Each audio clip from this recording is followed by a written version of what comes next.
Chosen one. Listen carefully. You are not here by coincidence. You were never designed to disappear into the background. You are marked, set apart, and every loss you endured carried a hidden message from eternity. What you thought was the end was in fact the unveiling of your true beginning. Think about it. The friendships that fell away, the doors that slammed shut, the dreams that seemed to vanish in smoke, none of them were accidents. Each was a divine hand rearranging your path. You cried, yes. You questioned, yes. But heaven was not punishing you. Heaven was positioning you. I want you to see the picture of a seed buried underground. To anyone looking, it appears lost, dead, forgotten in darkness. But in truth, the soil is not a coffin, it is a womb. The breaking of the seed is not its end, but its transformation. That is you. What was buried in your life is about to rise in a form you never imagined. There was once a chosen one who carried dreams too heavy for his youth.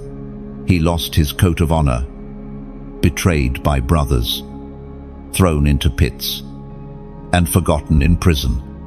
Yet every loss was secretly escorting him closer to the palace where his purpose would bloom. His name was Joseph, and his story is not a tale of failure, but of divine alignment. You walk a similar road. Your coat may have been stripped, but your crown is waiting. It is written in the book of Proverbs, chapter 19, verse 21. Many are the plans in a person's heart, but the Lord's purpose is the one that prevails. Let that settle in you. Your plans may have shattered, but His purpose stands unshaken. Your losses were the chisels carving you into the shape of your calling. What you thought was random pain was divine precision. Chosen one. Imagine a lighthouse battered by storms. Waves crash. Winds howl. Yet the light never flickers. The reason?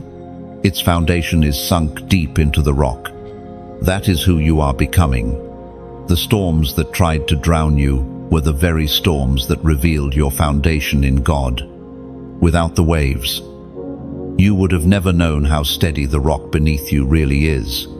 Do not mistake separation for abandonment. When heaven wants to elevate you, it first isolates you.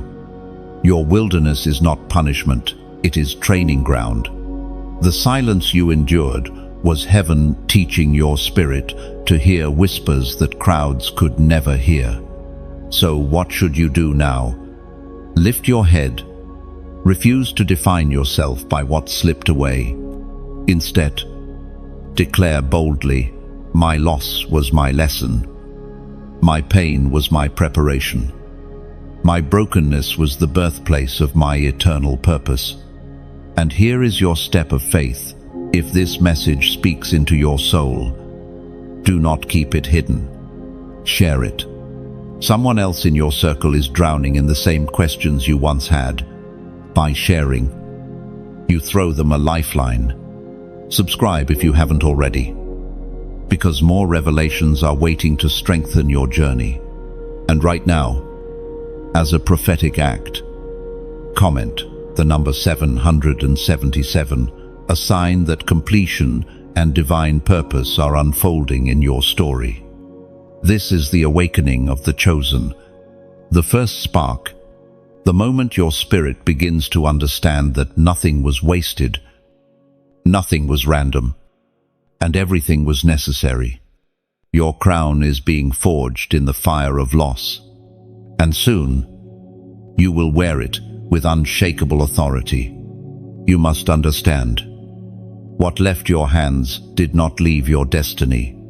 The crown does not vanish simply because the coat was stolen. The palace remains, even when the pit tries to swallow you. Every time you thought it was over, Heaven whispered, "Not yet. My purpose for you still stands." That whisper is what carried you through sleepless nights. When fear crept in and hope seemed silent, chosen one. Your story is not just survival. It is testimony, a torch, a living letter from heaven, written not with ink, but with tears, endurance, and unshakable faith. Think of a potter shaping clay on the wheel. The vessel is pressed, crushed, reshaped, over and over. Yet the potter never abandons it. Your trials were not random pressure. They were the hands of the divine potter, forming you into a vessel worthy to carry eternal purpose. And remember, what you lost is not gone forever. It has only changed form. The relationships, the opportunities, the seasons you mourned are being reborn as wisdom, strength, and authority. You will carry what others cannot, because you have endured what others would not survive. Your light is not small. Your presence disturbs darkness. That is why the battle was fierce. But the fact that you are still standing means the battle has already been decided. You are marked, and your name is written in the records of heaven. The journey ahead will demand courage, not the absence of fear, but the choice to move forward even while fear screams. And every step you take will reveal more of the eternal design stitched into your being before the foundation of the world. So breathe deep. The storm has not destroyed you, it has revealed you. The breaking has not buried you, it has birthed you. You are not at the end, you are at the turning point. Carry this truth with you. Nothing wasted, nothing broken, nothing lost. Only transformation, only alignment, only purpose. The silence you endured was not absence, it was construction. Heaven was building a foundation no storm could shake. Though the world only saw your weakness, the unseen realm witnessed a warrior being forged. Your hidden nights of prayer were not wasted. Every sigh rose like incense before the throne of God. Every cry was recorded in heaven's scrolls. Not one moment of your pain escaped his notice. Think of gold refined in fire. The flames do not destroy, they purify. The heat reveals the true value hidden within. Your struggles have not reduced you, they have uncovered your brilliance. What was buried under fear, shame, or rejection is now glowing with eternal light. You might not realize it, but your pain has made you trustworthy. Only those who have wrestled in silence can carry the secrets of heaven with integrity. Your scars are credentials that no earthly school could ever grant. Look again at your past. See not only the wounds, but the strength that rose after every fall. You did not break, you bent and returned stronger, like a tree in the storm. Your roots only dug deeper. The Spirit has been teaching you that loss is not the opposite of gain, it is the doorway to it. You cannot step into new life without first letting go of what chained you. The shedding of old skins is not cruelty, it is renewal. Now, hold this close to your heart. You are stepping into a season where the weight you once carried becomes the very authority by which you lift others. You will speak, and they will listen, because you have walked where they are walking. Your hidden pain was not punishment, it was preparation. Carry this forward. Chosen one, for the fire has done its work, and your strength is no longer hidden. You have carried weight that others could not see. Every silent night, every unanswered question, every prayer whispered into the dark, these were the hidden seasons that shaped you. Pain has a language, and you learned to speak it fluently. Yet while the world misread your tears as weakness, heaven was translating them into strength. The weight of hidden pain has been your secret teacher. There are burdens no one else could carry for you. You wore smiles when your heart was fractured, laughed when your soul was breaking, and walked forward when your legs felt like collapsing. That is not weakness, it is evidence that you are set apart. Pain pressed you, yes, but it also preserved you. Consider the story of a diamond. Before it shines, it is nothing more than a piece of carbon hidden in the earth. Heat and pressure make it valuable. Without the pressure, there is no brilliance. Without the crushing, there is no worth. You, chosen one, have walked through pressures that others ran from. That is why your value cannot be measured by ordinary scales. I remember the tale of a young man who carried deep wounds from rejection. His friends left him. His family misunderstood him, and his own heart condemned him.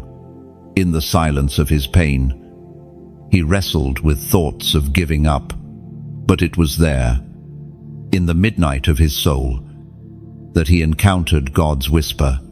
The whisper said, "You are not forgotten. This is not the end." That whisper became the seed of his transformation. Years later, he stood as a leader, helping others carry the same pain he once thought would crush him. His hidden tears had watered a garden he never expected. The ancient writings of David in the book of Psalms, chapter 126, verse 5, "Those who sow with tears will reap with songs of joy." This truth is carved into your journey. Your tears are not wasted water, they are seeds. Every tear carried a weight of purpose. Every sigh became a deposit in the soil of your destiny. Soon, those tears will not only water your own harvest, but will cause others to flourish through your testimony. Your hidden pain was a training ground. It taught you endurance when the world demanded instant answers. It taught you compassion when bitterness could have taken root. It taught you to hear the still, small voice when the noise of the crowd became deafening. That pain trained your spiritual ears. Others hear words, but you hear tones, depths, the quiet movements of the Spirit. This is your gift, born out of suffering. Think of a violin. Before it plays music, its strings must be stretched tight, pulled almost to breaking. If the tension is too little, no song will come. If the tension is too much, the string will snap. But in the perfect tension, melody is born. Your hidden pain has been this tension. You are not snapping, you are being tuned for a symphony greater than you imagined. Do not despise the hidden seasons. Remember how seeds disappear beneath the soil. Remember how caterpillars vanish in cocoons. Transformation often looks like silence, loss, or death. Yet silence is preparation. Loss is redirection, and death is resurrection. You may feel as though your scars disqualify you, but scars are not proof of weakness. They are proof of survival. They are marks that say, "I endured what tried to destroy me." Scars speak louder than sermons. Scars carry authority, and your scars are becoming a language that others in pain will understand. Let the truth settle deep into your spirit.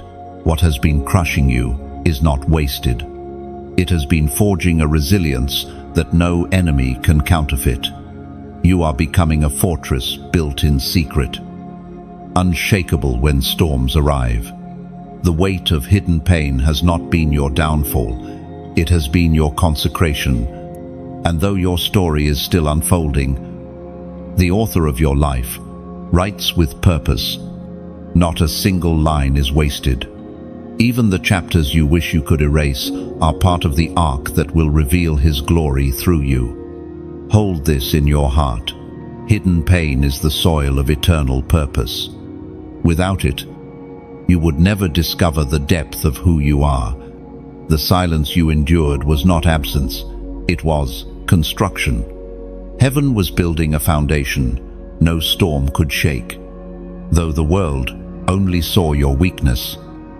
The unseen realm witnessed a warrior being forged. Your hidden nights of prayer were not wasted. Every sigh rose like incense before the throne of God.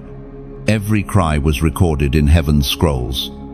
Not one moment of your pain escaped His notice. Think of gold refined in fire. The flames do not destroy, they purify. The heat reveals the true value hidden within. Your struggles have not reduced you, they have uncovered your brilliance. What was buried under fear, shame, or rejection is now glowing with eternal light. You might not realize it, but your pain has made you trustworthy. Only those who have wrestled in silence can carry the secrets of heaven with integrity. Your scars are credentials that no earthly school could ever grant.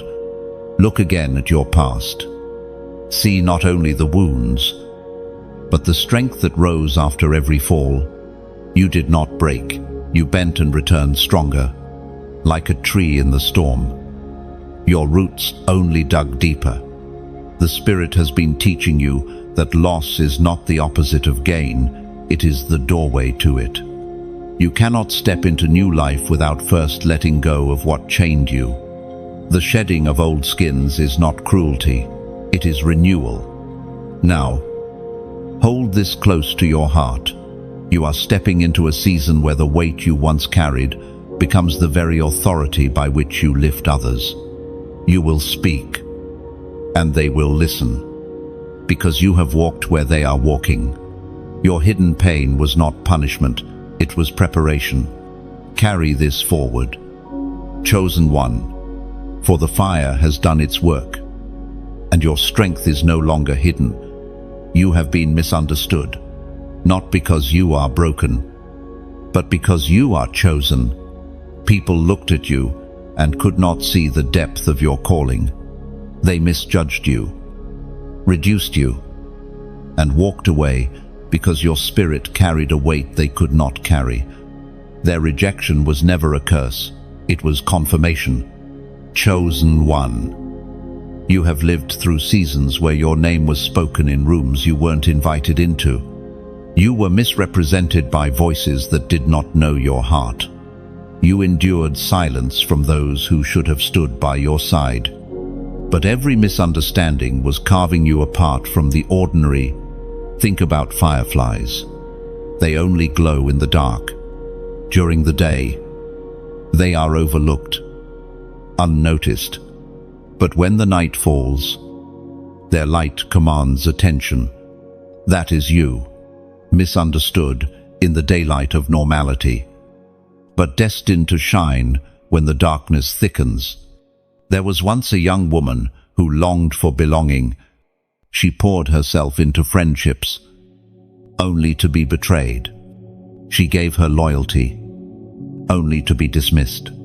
For years, she asked God why people misunderstood her so easily. The answer came slowly. She was not designed to be accepted by the crowd, she was designed to be set apart. That realization shifted her life. What once felt like rejection became direction.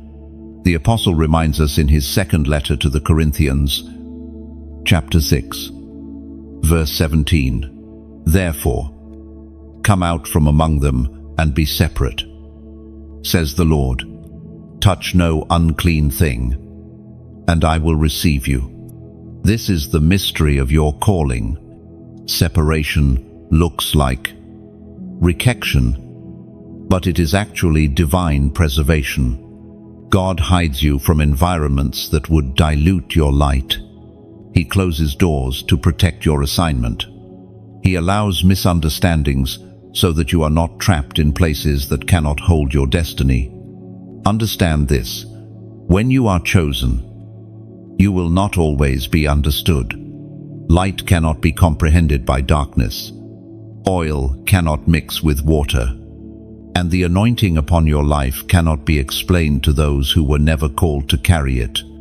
So, when others misinterpret your silence, when they walk away, when they call you too much or not enough smile, heaven is nodding. Every misunderstanding is a reminder that you were never meant to blend in. You are the set-apart one, carrying a mantle too heavy for shallow acceptance.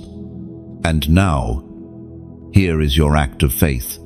Go to the comments and write these words: I embrace separation. Write it boldly, as more than just a phrase. It is your agreement with heaven that rejection is not your end, but your redirection. It is your declaration that you are not afraid of standing apart, because you know being set apart is the proof of your calling. Remember this truth: misunderstood on earth, but fully known in heaven. That is your inheritance as the chosen. You may wonder why separation is so costly. The truth is, separation exposes what is fragile and what is eternal. When God marks you, He also removes the props you once leaned on. People you thought would walk forever by your side begin to fade. This is not cruelty, it is clarity. Heaven does not want your destiny to rest on foundations too weak to carry your crown.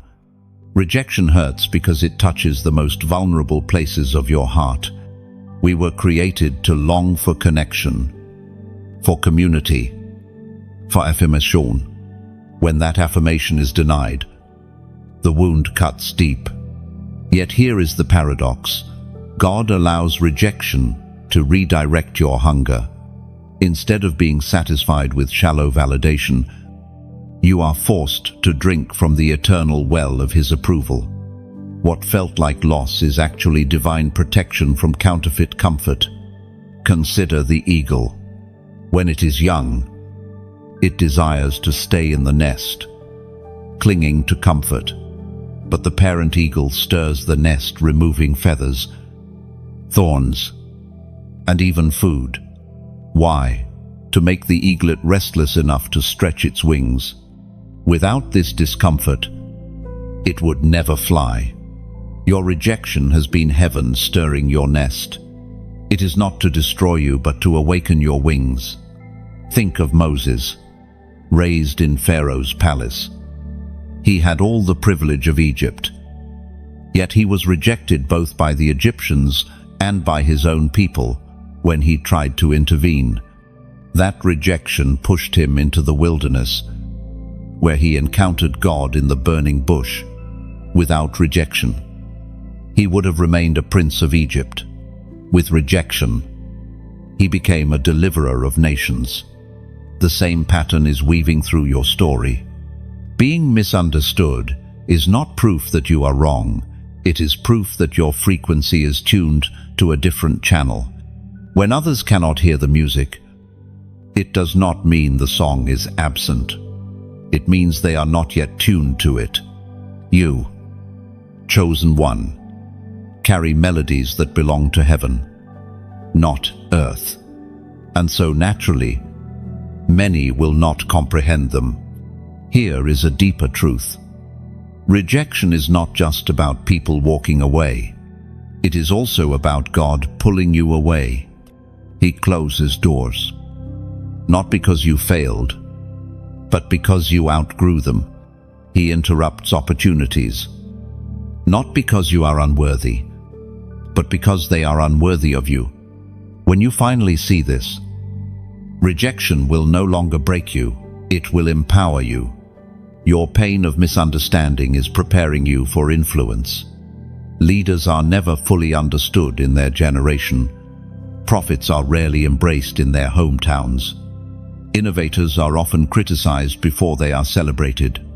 If you are misunderstood now, It is a sign that your vision is ahead of its time. One day, those who dismissed you will realize you were carrying truth they could not yet perceive. This is why your act of faith matters. When you declare, "I embrace separation," you are not just typing words. You are aligning yourself with heaven's perspective. You are saying, "I refuse to see rejection as my enemy. I receive it as my escort into destiny." This shift in mindset is what turns wounds into wisdom. So, hold your head high. Let your heart rest. You are not abandoned, you are preserved. You are not forgotten, you are set apart. You are not misunderstood, you are marked. The crown awaiting you does not need the applause of crowds. It needs the strength of a faithful heart. And that is exactly what your season of rejection has been building. What slipped from your hands was never meant to destroy you. The truth is this: the very things you lost are the keys to your eternal alignment. You thought they were gone forever, but heaven allowed those losses to unlock dimensions of your purpose that could not have been reached any other way. Loss feels cruel because it confronts our attachment. You planned your future around people, opportunities, or positions that seemed secure. When they disappeared, it felt as though the ground beneath you had collapsed. But what looked like collapse was actually a divine excavation. God was digging deeper, exposing what could not remain, and making space for what truly belongs to you. Think of a house renovation. Before new walls rise, old ones must be torn down. Dust fills the air. Broken pieces scatter across the floor, and what once looked solid suddenly appears ruined. Yet without demolition, there can be no rebuilding. Your life has been under renovation. The breaking you endured was not final, it was foundational. There is a story of a man who built his identity on his career. For years, he climbed ladders, sacrificing relationships, even his health.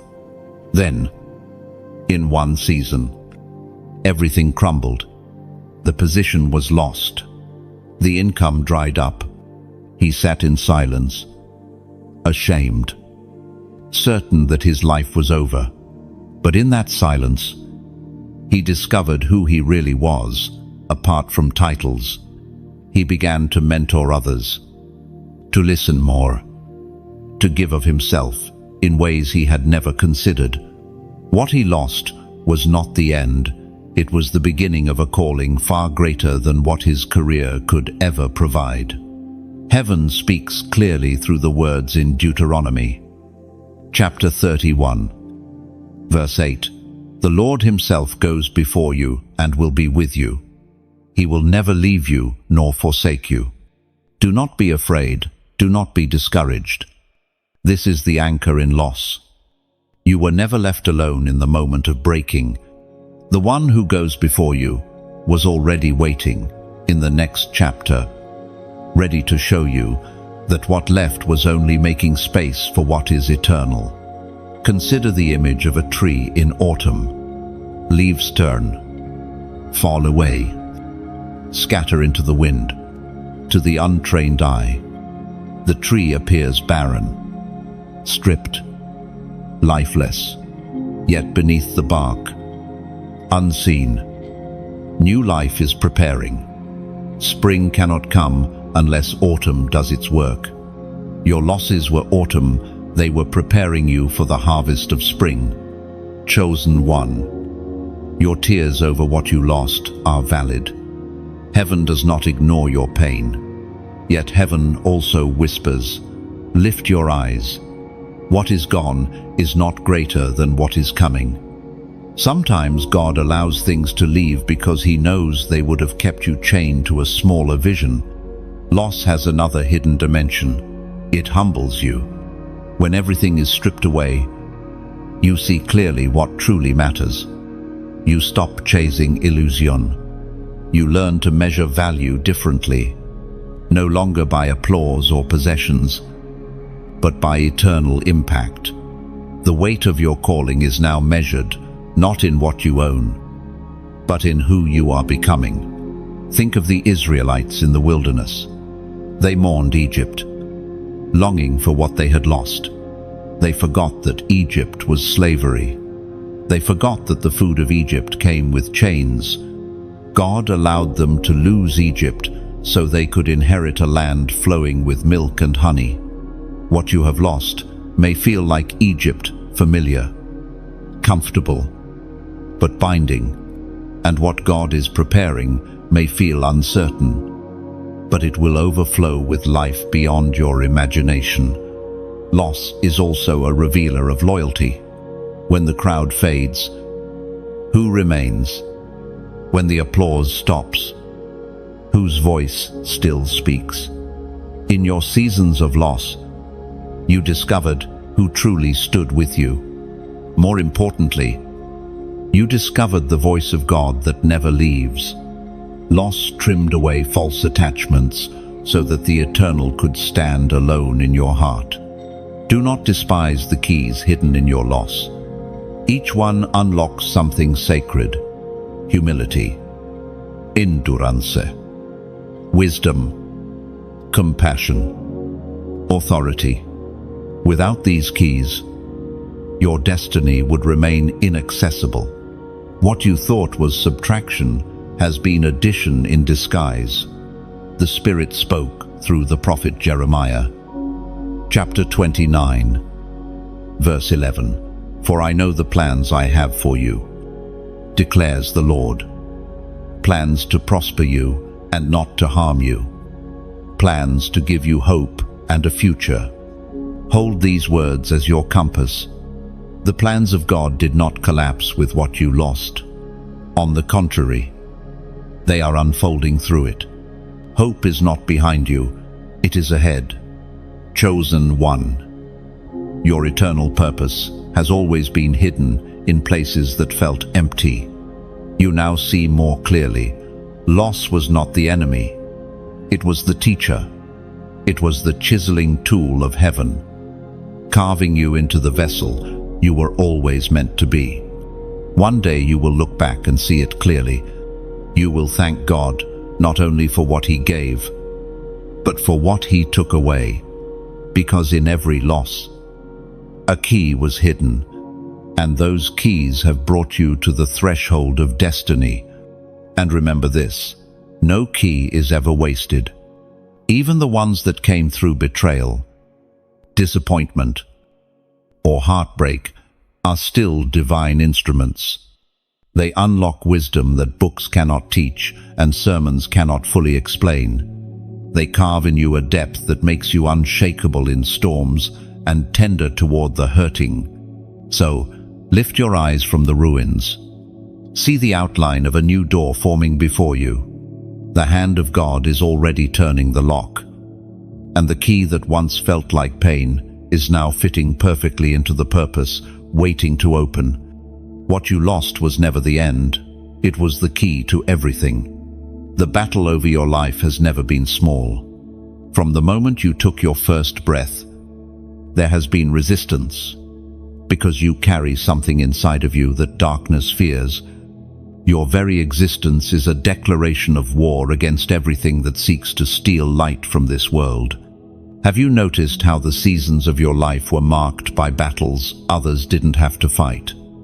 The rejection, the loss, the confusion, the unexpected storms, they all seem to find you. That is not because you are cursed. It is because you are carrying an assignment that terrifies the shadows. Picture this: a candle in a dark room. The room may be large, the darkness heavy, but a single flame pushes back what thousands of shadows cannot withstand. That is what you are. You walk into rooms and atmospheres shift. You may not notice it, but the enemy does, and that is why the battle has been so fierce. Another image: a soldier on the front line. The enemy doesn't waste ammunition on those who pose no threat. Arrows are aimed at the warrior who carries authority, who protects the camp, who advances territory. You are that warrior. The attacks are evidence of your value. Think of Job, who faced unimaginable loss. It was not because he was weak or forgotten. It was because he was trusted to endure, trusted to remain faithful, trusted to demonstrate that even when stripped of everything, his light could not be stolen. In the end, his story was not destruction, but double restoration. The Word of God declares in the book of Romans, chapter 8, verse 37, "In all these things we are more than conquerors through Him who loved us." You are not just surviving battles, you are conquering them. The scars on your life are proof that you did not bow to the darkness. Every time you got up after being knocked down, heaven applauded. Every time you chose to forgive when bitterness called your name, the enemy trembled. Every time you whispered yes to God when silence surrounded you, the light grew stronger. Chosen one. The battle is not random. It has been targeted because your purpose is targeted. You are a carrier of light. And the greater your light, the greater the opposition, but also the greater the protection surrounding you. Now let me speak from the heart about something practical. Just as light disrupts darkness, this message, the one you are hearing now, pushes back shadows in people's lives. Every video, every word, is like a flame carried into someone else's midnight. And flames require oil. Oil represents resource, strength, and fuel. Supporting this mission is not an obligation, it is an invitation. Imagine your support as rivers feeding into a single well. Every drop, every act of kindness fills the well until it overflows to quench the thirst of countless souls. When you choose to act alike, to share, to subscribe, or even to donate, you are not just clicking a button. You are pouring living water into a fountain that others will drink from when they are weary. Your offering is not demanded. It is a seed planted freely, one that grows into fruit you may never taste, yet generations will be nourished by it. Every share becomes a spark carried to another heart. Every subscription is like a stone added to a lighthouse, making it taller and brighter. Every donation is a drop of oil poured into a lamp that guides the lost through the night. And remember, none of this is condition or compulsion. The light will burn with or without it. But if your heart feels stirred, then your act becomes partnership with heaven. Your fingerprints are left on the flame that keeps spreading hope. So, as you walk through your battles, know that you are not alone. This message is one of many torches lit for your path. And as you help hold up that torch for others, you join a family of warriors, different lives, different stories, but the same light, the same purpose. The attacks may continue, yes, but they will not overcome you. The weapons may form, but they will not prosper. And every scar will become a testimony that shouts louder than any wound. You are proof that light cannot be extinguished. Chosen one, lift your head. The battle you face is the sign of your calling. The losses you endured are the keys to your destiny. And the support you give, whether in prayer, in sharing, in subscribing, or even in donation, becomes a ripple of light that reaches far beyond what you see. The war is real, but so is your victory. Keep walking, keep shining, keep standing. The flame within you was never meant to be hidden. It was meant to set the world alight. And if your heart still wonders whether your small act matters, picture a single lantern lit in a vast field at night. From a distance, that lantern may seem insignificant, but for the traveler who is lost, that one light becomes everything. That is what your action does. When you choose to like, to share, to subscribe, or to donate, you are lighting a lantern for someone's midnight. Your step may feel small to you, but to someone else, it will be the very sign that pulls them back from despair. That is why nothing you give, whether time, prayer, or resource, is wasted. In eternity's book, every act of generosity is recorded, and its ripple continues far beyond what you see. So, let the flame burn brighter. Let it reach further. For light was never meant to remain with one. It was meant to multiply. There are moments in your journey when heaven presses pause. Everything slows.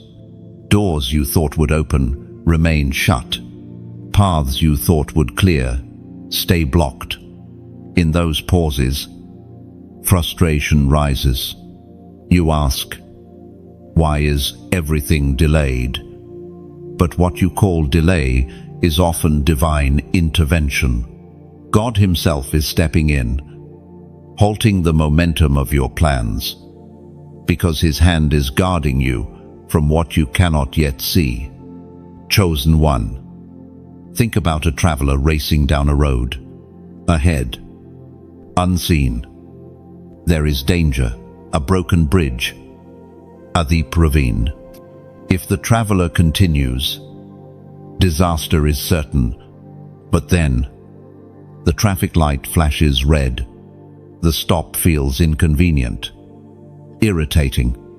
Yet that pause is protection. That is how heaven works with your life.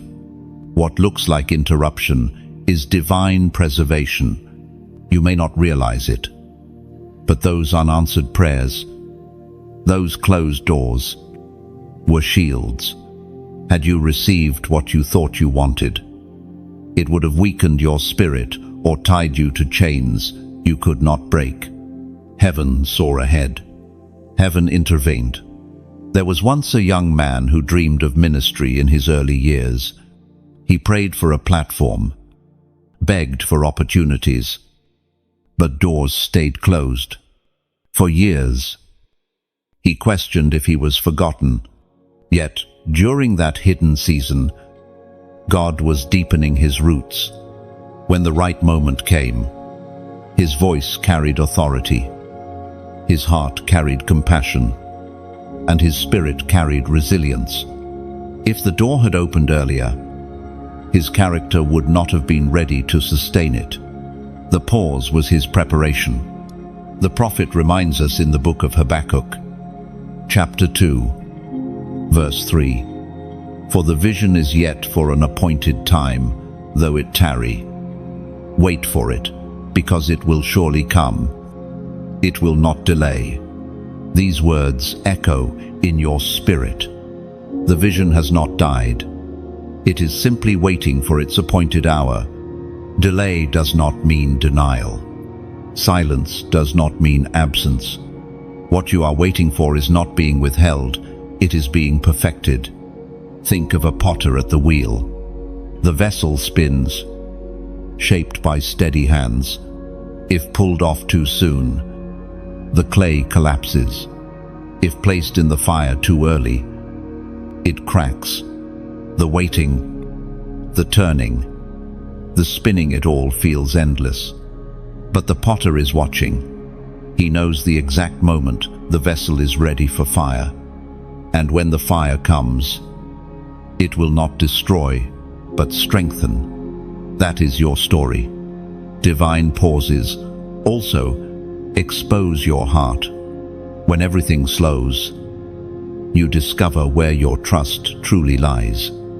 Do you depend on your own strength, or do you lean fully into the unseen hand of God? Waiting reveals loyalties. Waiting purifie motive. Waiting teaches surrender. You may feel isolated in these pauses. Friends, keep moving forward while you seem stuck. Opportunities come to others while you remain in silence. But what looks like being left behind is often God pulling you aside, whispering secrets that the crowd cannot hear. He is not punishing you, He is preparing you. Do not despise the divine pause. It is heaven's way of shaping endurance into your spirit. Like a bow stretched back before the arrow flies, you are being pulled into tension. The longer the stretch, the farther the release. The pause is your stretch. And soon, your launch will surprise even you, chosen one. This is not coincidence. You hearing this now is itself divine interruption. Heaven has stopped everything around you for one reason: to remind you that you are not forgotten. You are in process. You are in preparation. And the pause is proof. So, let your heart answer. Will you trust the pause? Will you choose to believe that what looks like delay is actually divine timing? If you do, then mark this moment with a prophetic act. Go to the comments and write the number 4444. This number is a declaration of alignment, a reminder that heaven's order is surrounding you, even in silence. By writing it, you are saying, I trust the pause, I trust the process, I trust the promise. Carry this with you. Divine pauses are not wasted time. They are sacred time. They are heaven's strategy to protect you, to prepare you, and to position you.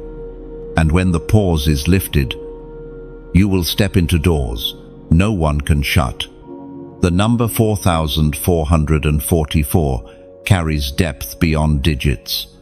4 is the number of stability, of foundation, of structure. Think of the 4 corners of the earth, the 4 winds that move across creation, the 4 rivers that flowed out of Eden. 4 represents completeness in the physical world: balance, order, and strength. When heaven repeats it 4 times, the message is undeniable. You are surrounded. You are established. You are secured. Imagine a fortress with 4 strong walls. No matter which direction the enemy approaches, from north, south, east, or west, protection stands firm. This is the picture of your life under God's hand.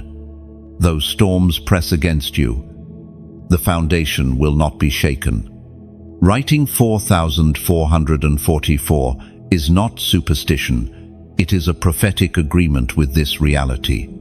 The pauses you are walking through feel fragile, but in truth, they are building unshakable foundations.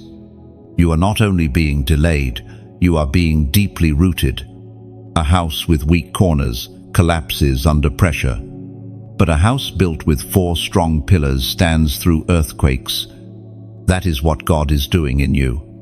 He is strengthening every corner of your being, your faith, your hope, your love, and your endurance.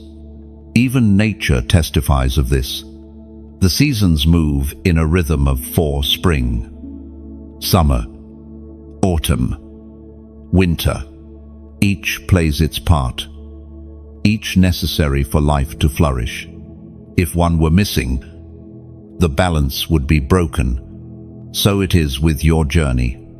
Every season of pause, of silence, of waiting, is a part of the rhythm heaven is orchestrating. So when you write 4444, let it be more than numbers. Let it be your declaration. I am standing on the 4 corners of His promise. I am covered from every side. My foundation is firm, and my steps are ordered. This is your seal that the pause is not empty, it is sacred. Every door that has closed in your life has spoken, though at first it felt like silence, rejection, or failure. Those closed doors were not empty. They were prophecies in disguise, whispering truths that only hindsight would reveal. Chosen one. Think about the times you stood before what seemed like a perfect opportunity. You prepared yourself, prayed, believed, and waited. Yet when the moment came, the door slammed shut. Disappointment weighed heavy, and questions flooded your mind. Did I miss it? Did I fail? Did God forget me? But what you called failure was actually heaven's redirection. That door did not close to punish you. It closed to protect you. Imagine walking through a doorway into a room filled with smoke. At first glance, the door seemed safe, inviting. But once inside, the smoke suffocates, and you realize it was a trap. Now, picture God's hand holding the door shut before you step inside. You may pound on it, cry before it, even rage against it. Yet later, when the smoke clears, you realize his closed door was not rejection but mercy. There was once a woman who longed for marriage. She prayed, fasted, and believed she had found the one. The relationship seemed promising, yet it suddenly fell apart. Heartbroken, she felt abandoned by God. Years later, she saw the truth. His life choices would have pulled her away from her calling, crushed her spirit, and destroyed her destiny. The closed door was the loudest "I love you" heaven ever spoke to her. The Spirit spoke through the prophet Isaiah. Chapter 22, verse 22. What he opens, no one can shut, and what he shuts, no one can open. This is the principle of divine doors. Some remain locked no matter how much effort you give, because they were never yours to enter.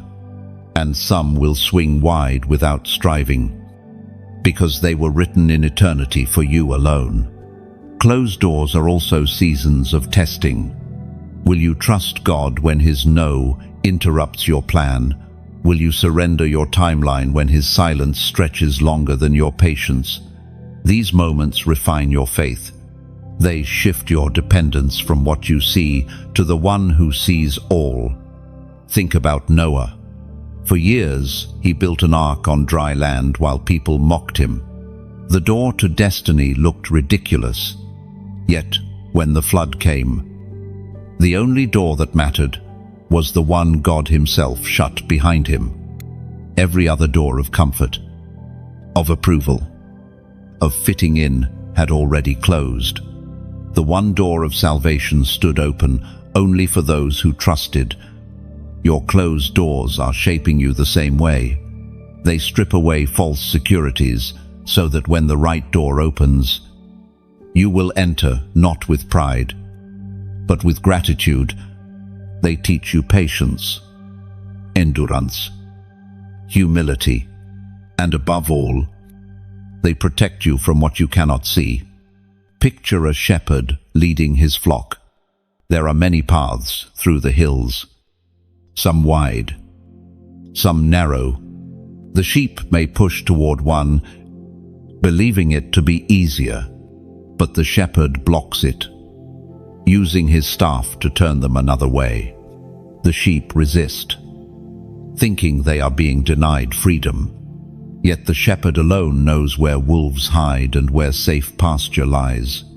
Your closed doors are the staff of the shepherd. They are not cruelty, they are care. Chosen one. Reflect on the times a closed door broke your heart. Now, look again. Can you see how those very endings became the soil of your growth? The job you didn't get gave you time to develop gifts you now rely on. The relationship that ended spared you from chains that would have dimmed your light. The path that disappeared forced you onto the one where your destiny now unfolds. There is a rhythm in heaven. Doors close so that better ones can open. And when they open, you will understand why every rejection was necessary. You will thank God not only for the yes, but for the countless no's that guarded your journey. So, walk with confidence. Stop pounding on doors that have already been sealed. Stop mourning over paths that were never yours. Instead, lift your eyes to the horizon where the doors of destiny are waiting. Trust the one who holds the keys, for when he opens, no one can shut, and when he shuts, no one can open. Pain is not wasted. The furnace of trials you have walked through has not been for your destruction, but for your transformation. What you endured, though bitter in the moment, has been shaping a resilience inside of you that no enemy can steal. Chosen one. Understand this. Trials are not random accidents. They are divinely permitted fires that test the integrity of what you carry. Just as metal must face flames to be purified, your life has entered the furnace so that impurities could be burned away, leaving only what is true, strong, and eternal. Think of gold. In its raw form, it looks like dull rock. It holds value, yes, but the treasure within is hidden. Only under intense fire does the gold melt, and as it melts, the impurities rise to the surface to be removed. What remains is brilliance. Your trials have been that fire. They have not diminished you, they have revealed you. There is a story of a man who lost everything: his wealth, his health, his family, his reputation. For a season, he thought his life was cursed. Yet, in the furnace of loss, he discovered a depth of faith he never knew he possessed. His prayers changed. His perspective shifted. He no longer begged for survival, but declared trust in the God who sustains. When restoration came, he realized the real treasure was not what he regained, but who he had become through the fire. The Apostle Peter reminds us in his first letter, chapter 1, verse 7, "These trials will show that your faith is genuine. It is being tested as fire tests and purifies gold, though your faith is far more precious than mere gold. This is why you cannot curse your furnace. Though it burns, though it feels unbearable, it is heaven's tool to forge something indestructible within you." Trials do not expose weakness, they expose strength. They prove that your faith is real, unshakeable, alive. The furnace also humbles. When flames surround you, prill melts. You realize your dependence, not on your own ability, but on the God who walks with you in fire. Consider the three Hebrew men, Shadrach, Meshach, and Abednego, thrown into Babylon's furnace. The flames were 7 times hotter, designed to consume them instantly. Yet, when the king looked, he saw not 3 but 4 walking unharmed. The 4th was like the Son of God. That is the mystery of your trial. You may feel alone, but there is always another in the fire. Trials strip away illusions. They reveal who truly stands with you, who truly believes in you, and most importantly, who truly reigns over your life. Without the furnace, you might cling to false supports. With it, you discover the only foundation that never fails. Chosen one. Think of clay in a kiln, left unbaked. It remains fragile. easily broken, unable to carry weight. But after the fire, it emerges hardened, resilient, capable of holding water, oil, or grain. Your spirit is that vessel. The furnace is not destroying you, it is finishing you. It is making you capable of carrying the oil of destiny. And remember, trials are seasonal. Fire does not burn forever. Its purpose is not endless pain, but precise transformation. Once the work is complete, the flames subside. What emerges is unrecognizable compared to what entered. You may not see it yet, but you are already being reshaped.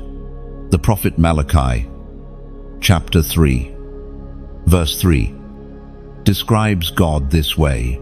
He will sit as a refiner and purifier of silver. He will purify the Levites and refine them like gold and silver. Notice, he sits. He is not distant, not careless. He watches carefully, ensuring the fire does not consume, but only refines. Your trial is under divine supervision, so lift your perspective. Stop seeing the fire as your enemy. Start seeing it as your furnace of formation. The very heat that makes you cry out is the same heat that is setting you apart. Every scar will soon shine as proof that you endured what others could not. And when you come out, you will carry authority that cannot be faked. Your words will hold weight. Your presence will shift atmospheres. Why? Because you will not just speak theory, you will carry testimony. You will walk not as one who avoided the fire, but as one who survived it and came out glowing with resilience. Chosen one. Never forget, the furnace is not your grave, it is your gateway. What felt like the end is actually the beginning of your strength. And the day will come when you look back and see that the fire did not burn you, it birthed you. The furnace is not the only image heaven uses to explain your trials. Think of glass. In its earliest state, it is nothing more than sand common, scattered, easily blown away by the wind. But when fire meets sand, it transforms into something new, clear, strong, and able to hold light. Without fire, sand will always remain ordinary. With fire, it becomes a window through which light shines. That is what your trials have been doing, turning what looked ordinary into a vessel of transparency through which others will see God's glory. Or think of iron, pulled from the depths of the earth, alone. It is raw, sharp-edged, and unfit for use. But in the forge, under hammer and flame, it is beaten, stretched, and reshaped into a sword. Every strike of the hammer seems cruel to the metal, but every blow has purpose. The blacksmith knows what the iron will become, even if the iron itself does not. Likewise, every pressure in your life has been a strike in the hand of the Master, shaping you into a weapon of light. These images remind you that pain has never been wasted. The loneliness, the rejections, the betrayals, the setbacks, all of them are part of the shaping. Fire is not only about survival, it is about purpose. Glass is made to shine, and swords are made to fight. You are both. You are meant to reflect the light of God and to cut through the darkness that surrounds generations. Your furnace seasons also carry hidden authority. When you meet someone who is hurting, your words hold more than sympathy, they hold power. Why? Because you have walked through the same flames. You are no longer speaking as an outsider, you are speaking as one who survived the fire.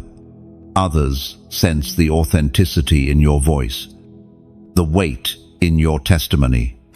They cannot deny it, because scars speak louder than speeches. Remember this too, every furnace has an appointed end. No trial lasts forever.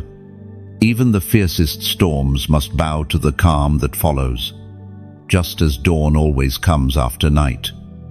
So too, the fire that surrounds you will give way to peace. The question is not if you will come out, but how you will come out. And the promise of heaven is this: you will not exit empty, you will exit equipped. The book of James, chapter 1, verses 2 and 3, gives us this perspective. Consider it pure joy, my brothers and sisters, whenever you face trials of many kinds, because you know that the testing of your faith produces perseverance. Notice, it does not say the trial is joy, but that the fruit of it is perseverance is being carved into your spirit, and that perseverance will carry you further than talent, knowledge, or human strength ever could. So instead of resenting your furnace, embrace its purpose. Let every flame remind you, I am being shaped. Let every strike of the hammer remind you, I am being sharpened. Let every pressure whisper, I am being prepared. This mindset transforms your trial from a prison into a training ground. Chosen one. One day the fire will cease, and you will look into the mirror of your soul. You will see not the fragile, fearful version of yourself you once knew, but a reflection of resilience. Your eyes will shine with authority.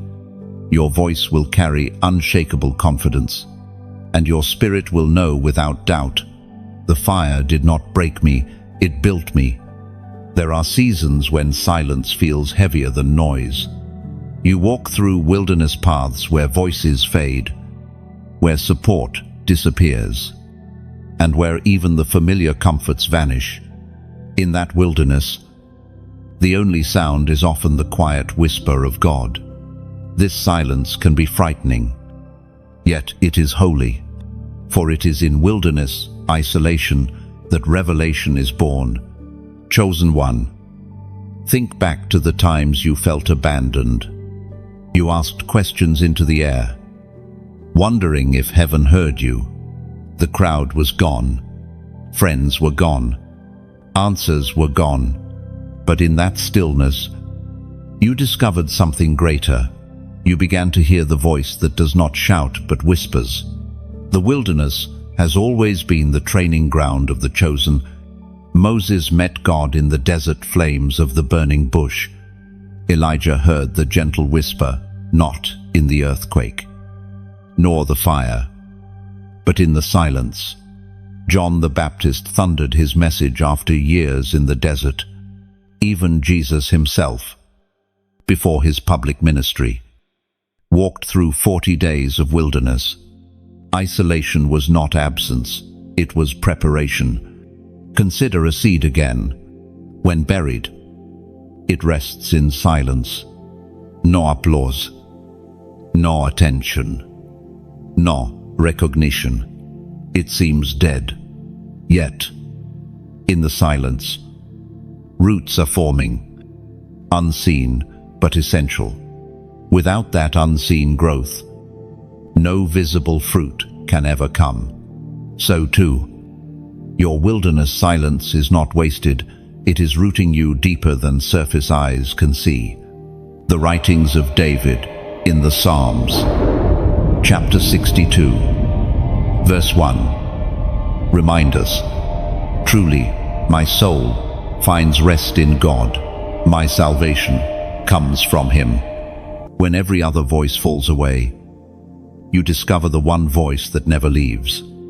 Silence becomes your sanctuary. The wilderness becomes your classroom. And isolation becomes your consecration. Chosen one.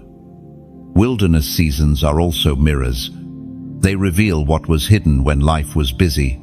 They show you what you rely on, what you fear, and what you truly believe.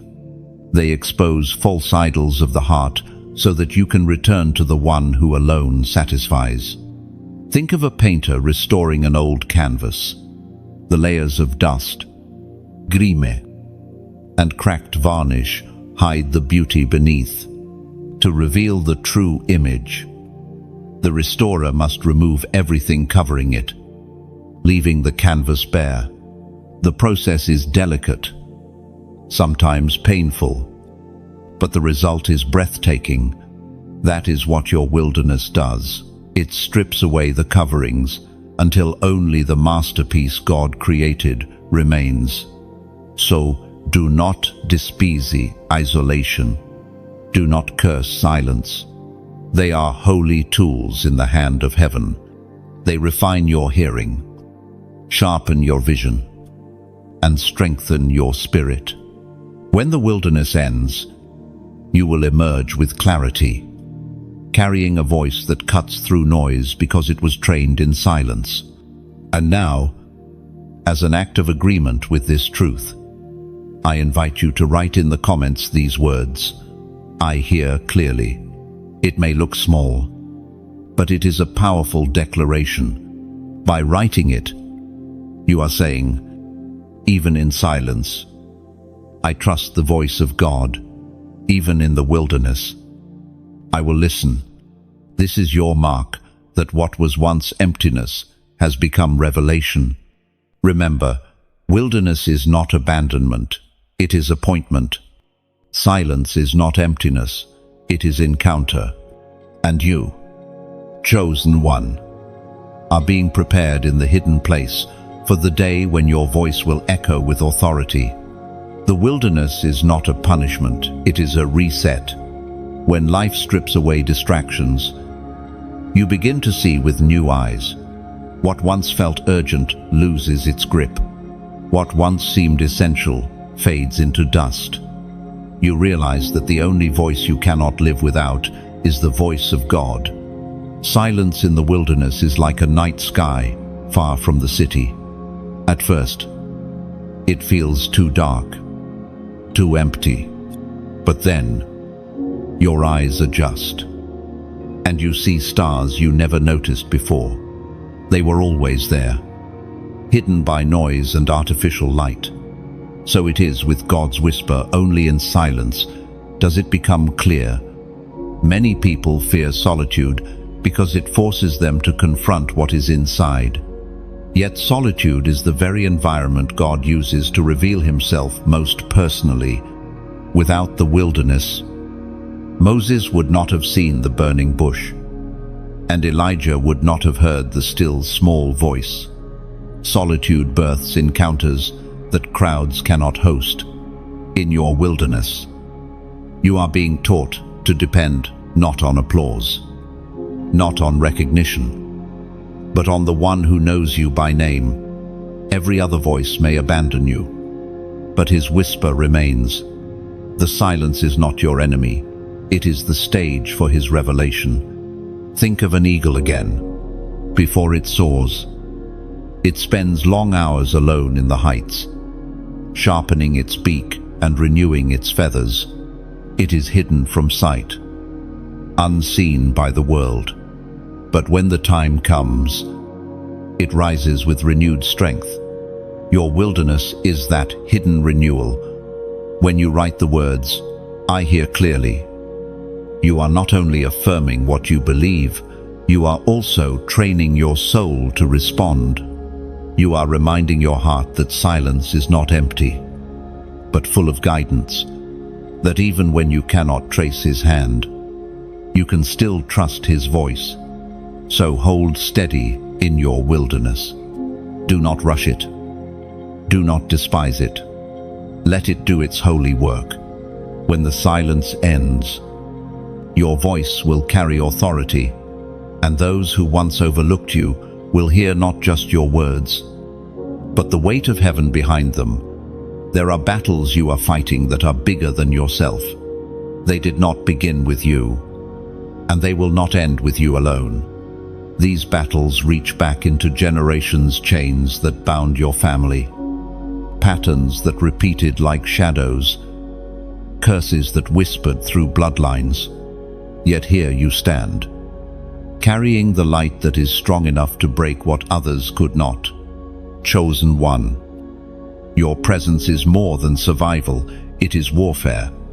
You are not only living for yourself, you are holding a torch that burns against every generational darkness. That is why the fight has been fierce. Your light is not small. It threatens the shadows that once ruled your household, your lineage, your people. Think of a candle carried into a room where generations have sat in darkness. At first, the single flame looks fragile, but slowly, shadows shrink back, and those who sat blind begin to see that is you, a living flame, breaking patterns, revealing paths. Consider the image of a chain, heavy, rusted, passed down from hand to hand. Many tried to break it, yet it held. Then one day, a hammer falls in the right place, and the chain shatters.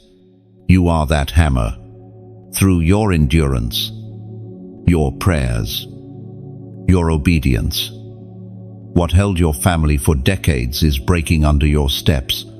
The ancient words recorded in the book of Isaiah, chapter 54, verse 17. Declare, no weapon forged against you will prevail, and you will refute every tongue that accuses you. This is not just poetry, it is prophecy over your life. Weapons may form, but they cannot win.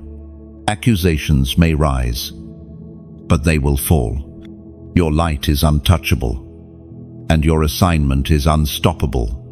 But light, to keep burning, needs oil. A candle cannot shine without wax. A lamp cannot guide without oil. And in the same way, this message, this voice reaching you now, requires resource to keep flowing. When you choose to like, to share, to subscribe, or even to donate, you are not simply helping, you are planting living seeds. Picture it this way. Every like is a spark. Every share is a wing that carries the flame further. Every subscription is a brick added to a shelter where others can rest. And every donation is like pouring golden oil into a lamp that will keep burning through the longest night. Your act is not obligation, it is a gift. A gift that says, let the light remain for someone else who has not yet found their way. Just as a traveler leaves stones along a path to guide those who come after, so your support becomes markers of hope for others. Or think of a river. Every drop flowing into it may feel small, but together they form a current that nourishes fields, fills wells, and sustains life. Your support is a drop in that river, carrying refreshment to lives you may never meet.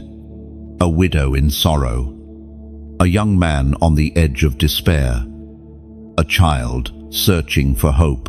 Your act becomes part of the stream that reaches them. Understand this clearly. You are under no compulsion. Support is not demanded. It is invited. Just as the farmer gives seed to the soil willingly, trusting that it will multiply, so too every act of generosity multiplies beyond your sight. When you choose to give, you are not losing, you are sowing. And the harvest, though unseen now, will one day testify of your choice. Even the smallest act carries weight. A like is a spark that ignites connection. A share is a bridge carrying hope into another's timeline. A subscription is a stone added to the foundation of a growing house. A donation is oil that fuels the fire through the long night. None of these are obligations. All of them are offerings.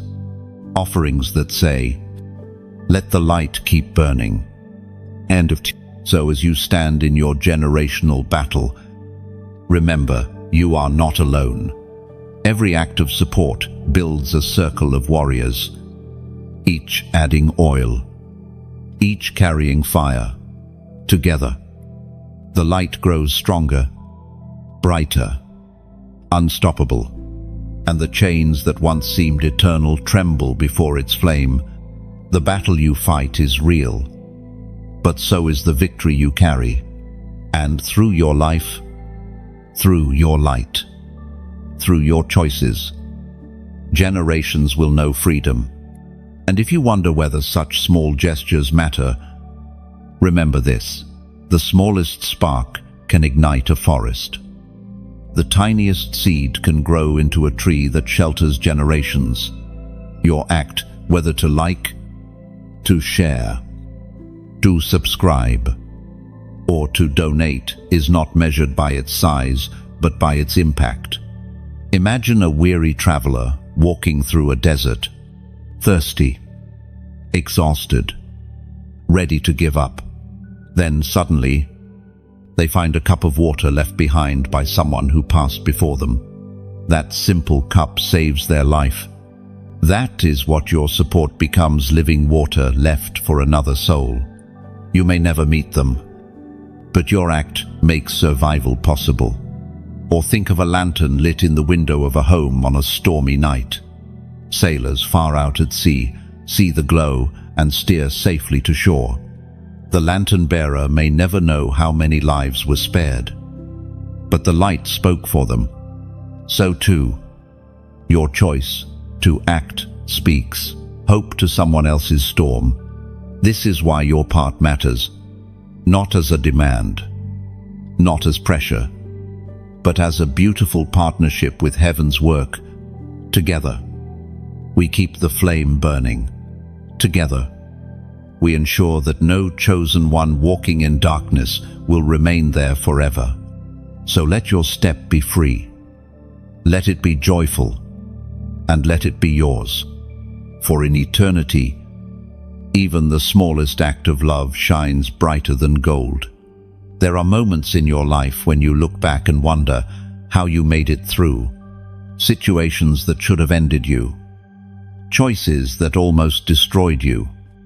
Dangers that you barely escaped.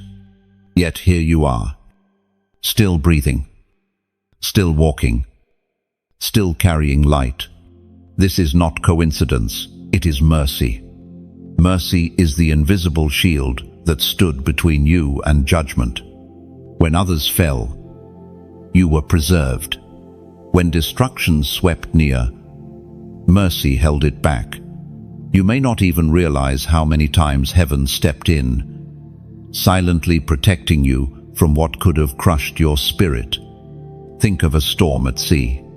Waves rise high, the ship is tossed, and wreckage seems inevitable. Yet somehow, the vessel survives, not because the storm was weak, but because an unseen hand steadied the rudder.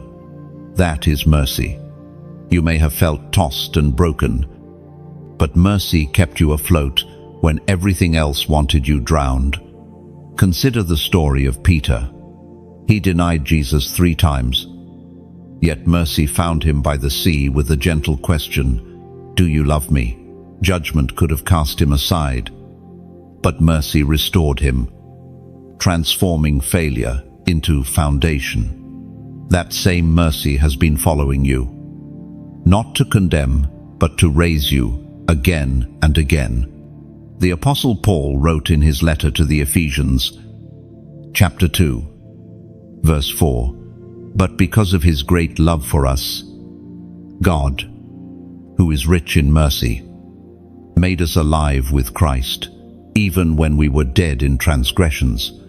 Mercy is not weakness, it is power restrained, destruction delayed, punishment withheld.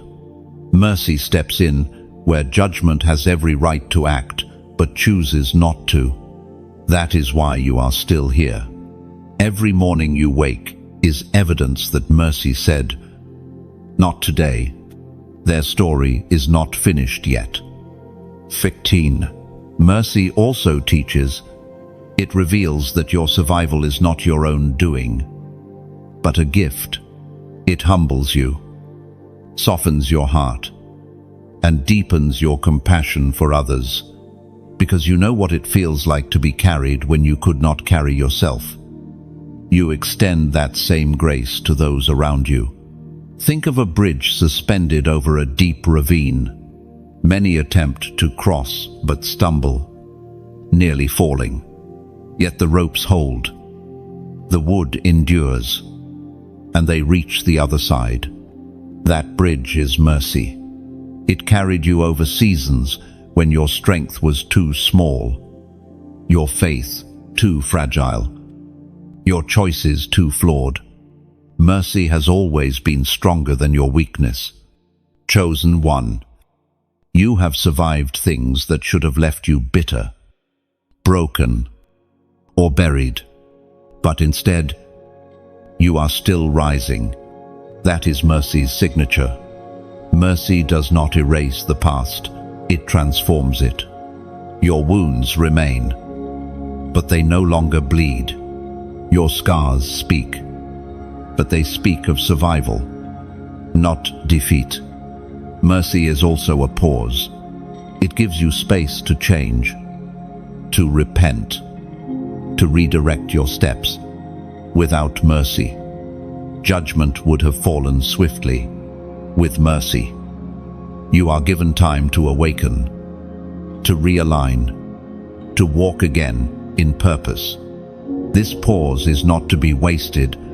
It is heaven saying, there is still more ahead.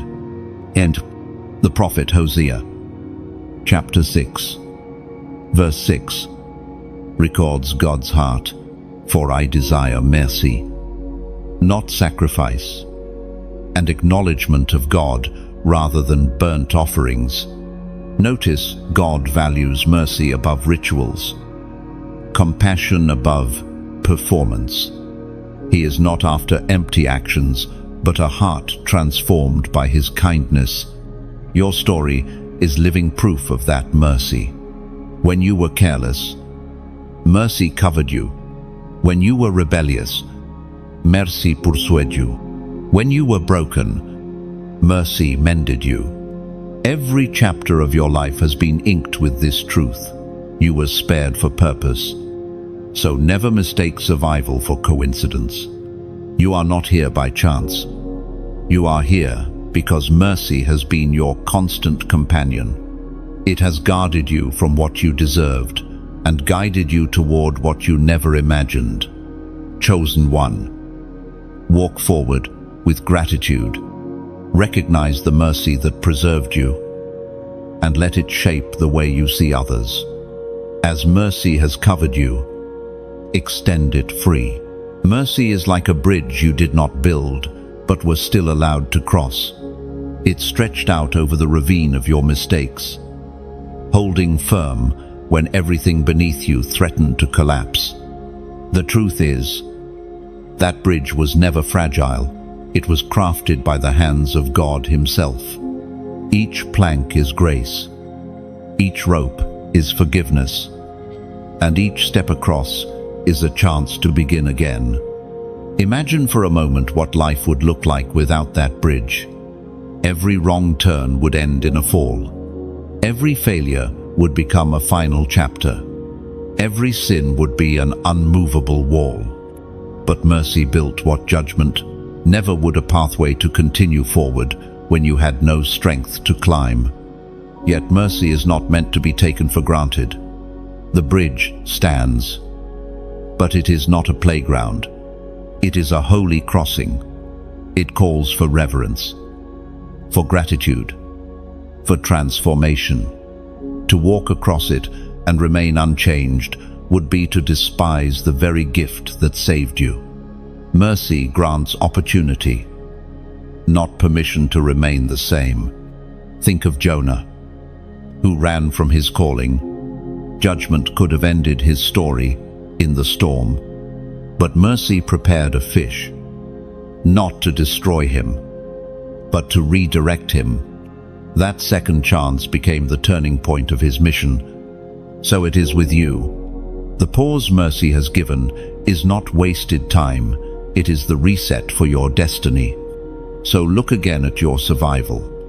See it not as luck, but as love. Hear the whisper of heaven saying, "You were spared for a reason," and let that reason shape how you walk today, not in arrogance, but in awe. There are patterns in the universe that are more than coincidence.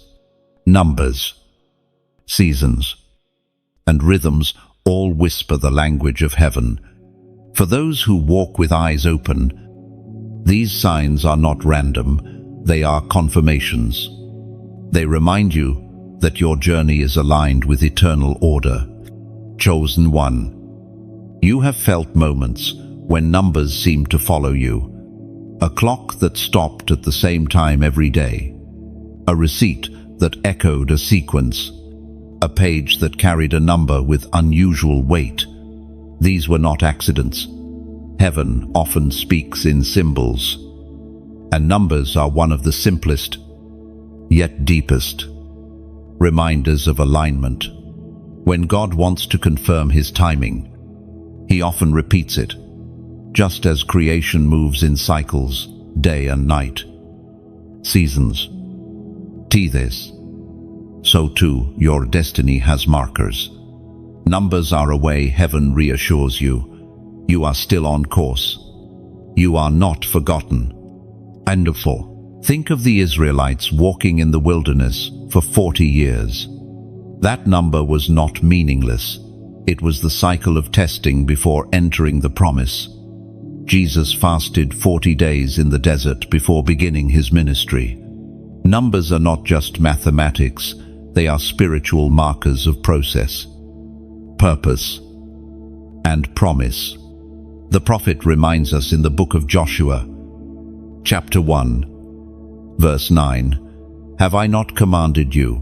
Be strong and courageous. Do not be afraid, do not be discouraged. For the Lord your God will be with you wherever you go."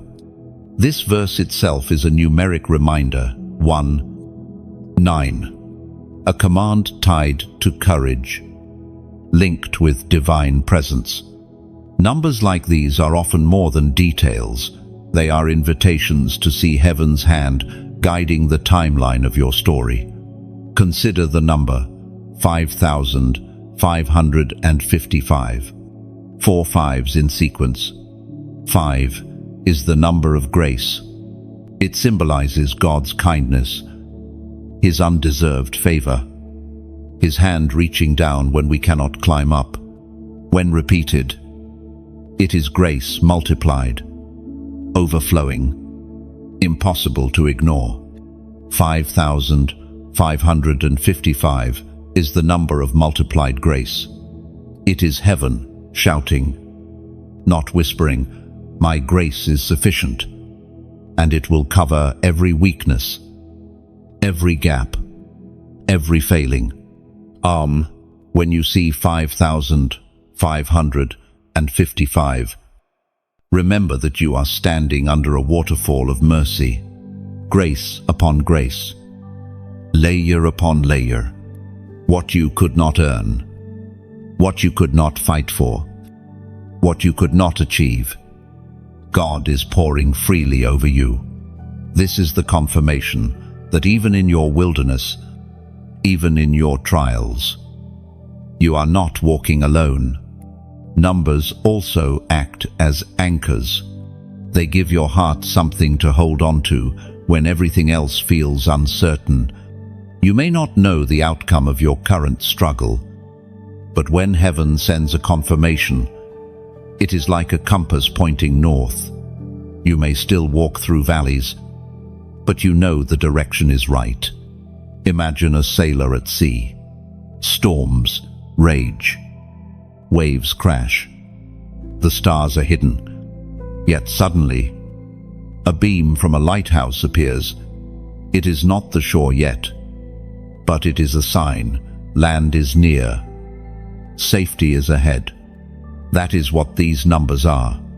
They are not the destination, but they are the light, reminding you that you are not lost. And now, as an act of agreement with heaven's confirmation, I invite you to write the number 5,555 inches, the comments. Write it not as superstition, but as a declaration. I receive multiplied grace. I trust that God's hand is guiding me. I believe His timing is perfect. By writing it, you mark your alignment with what heaven is speaking over your life. Chosen one. Never despise small signs. They are the threads heaven uses to stitch courage into your soul. Numbers, whispers, verses, they are not random. They are reminders. And in them, God says again and again, you are chosen, you are covered, you are aligned. So let your heart rest. Look for the patterns. Trust the confirmations. And when you see the numbers appear, remember, grace is surrounding you, multiplied beyond measure, guiding you into your eternal purpose. Grace is not a trickle, it is a flood. The number 5,555 is a reminder of this overflow. Think of a waterfall crashing down a mountainside. The water does not hesitate, does not ration, does not count how much it will give. It pours endlessly, abundantly, until every dry stone is drenched. That is what multiplied grace feels like. It does not ask if you deserve it. It simply comes, soaking every place that once felt barren. Another image. Summer rain falling on cracked ground. The earth has been waiting, aching under the heat. But when the storm finally breaks, every drop restores what was withering. The plants drink deeply. Rivers are replenished, and life returns. So it is with 5,555. God's grace arrives just when your spirit feels parched, reviving what you thought had died. The fourfold repetition of 5 is no accident. In the beginning, Eden was watered by 4 rivers, flowing out from one source. Those rivers carried life, refreshment, and abundance to the whole garden. In the same way, 5,555 is like 4 rivers of grace flowing into your life, one for your past, one for your present, one for your future, and one for generations after you. This is why you are not to see numbers as coincidence, but as confirmation. Each time you notice 5,555, let it remind you that heaven's supply is larger than your lack. Where you see emptiness, God is pouring fullness. Where you feel weak, God is multiplying strength. Where you fear failure, God is multiplying victory. So let your heart not only acknowledge grace, but expect it. Expect doors to open, not because you forced them, but because grace swung them wide. Expect chains to break, not because you pulled hard enough, but because grace shattered them for you. 5,555 is your reminder. Grace is multiplied. Grace is sufficient. Grace is overflowing. There are seasons when everything feels like it is collapsing at once. Opportunities vanish. Relationships fracture. Plans crumble. In those moments, it is easy to believe you are being punished or abandoned. Yet the truth is deeper. In the crushing, a crown is being forged. Chosen one. Crushing is not destruction, it is transformation. The olive does not produce oil until it is pressed. Grapes do not yield wine until they are crushed. Wheat does not become bread until it is ground into flour. Without pressure, there is no release. Without breaking, there is no blessing. And in your life, the very things that broke you open were also unlocking authority within you. Think of David, anointed long before he wore a crown. He spent years hiding in caves, running from Saul, misunderstood and hunted. Those caves felt like prisons, but in truth, they were classrooms. Each night in hiding was sharpening his faith, shaping his heart, preparing him to rule with compassion and strength. By the time the crown touched his head, the crushing had already prepared him to carry it. The book of James, chapter 1, verse 12, speaks of this promise. Blessed is the one who perseveres under trial, because, having stood the test, that person will receive the crown of life that the Lord has promised to those who love him. Your crown is not given in the absence of pain, but in the endurance of it. The crushing is the test that reveals your loyalty. Anyone can praise in comfort, but those who can still whisper, yes, in suffering, carry an authority that no enemy can counterfeit. Think of a pearl. It begins as irritation inside the shell of an oyster. Layer after layer builds around the wound until something precious is formed. The pearl is the beauty born of discomfort. So too, your crown is the glory born of crushing. Chosen one, the crushing also strips away pride.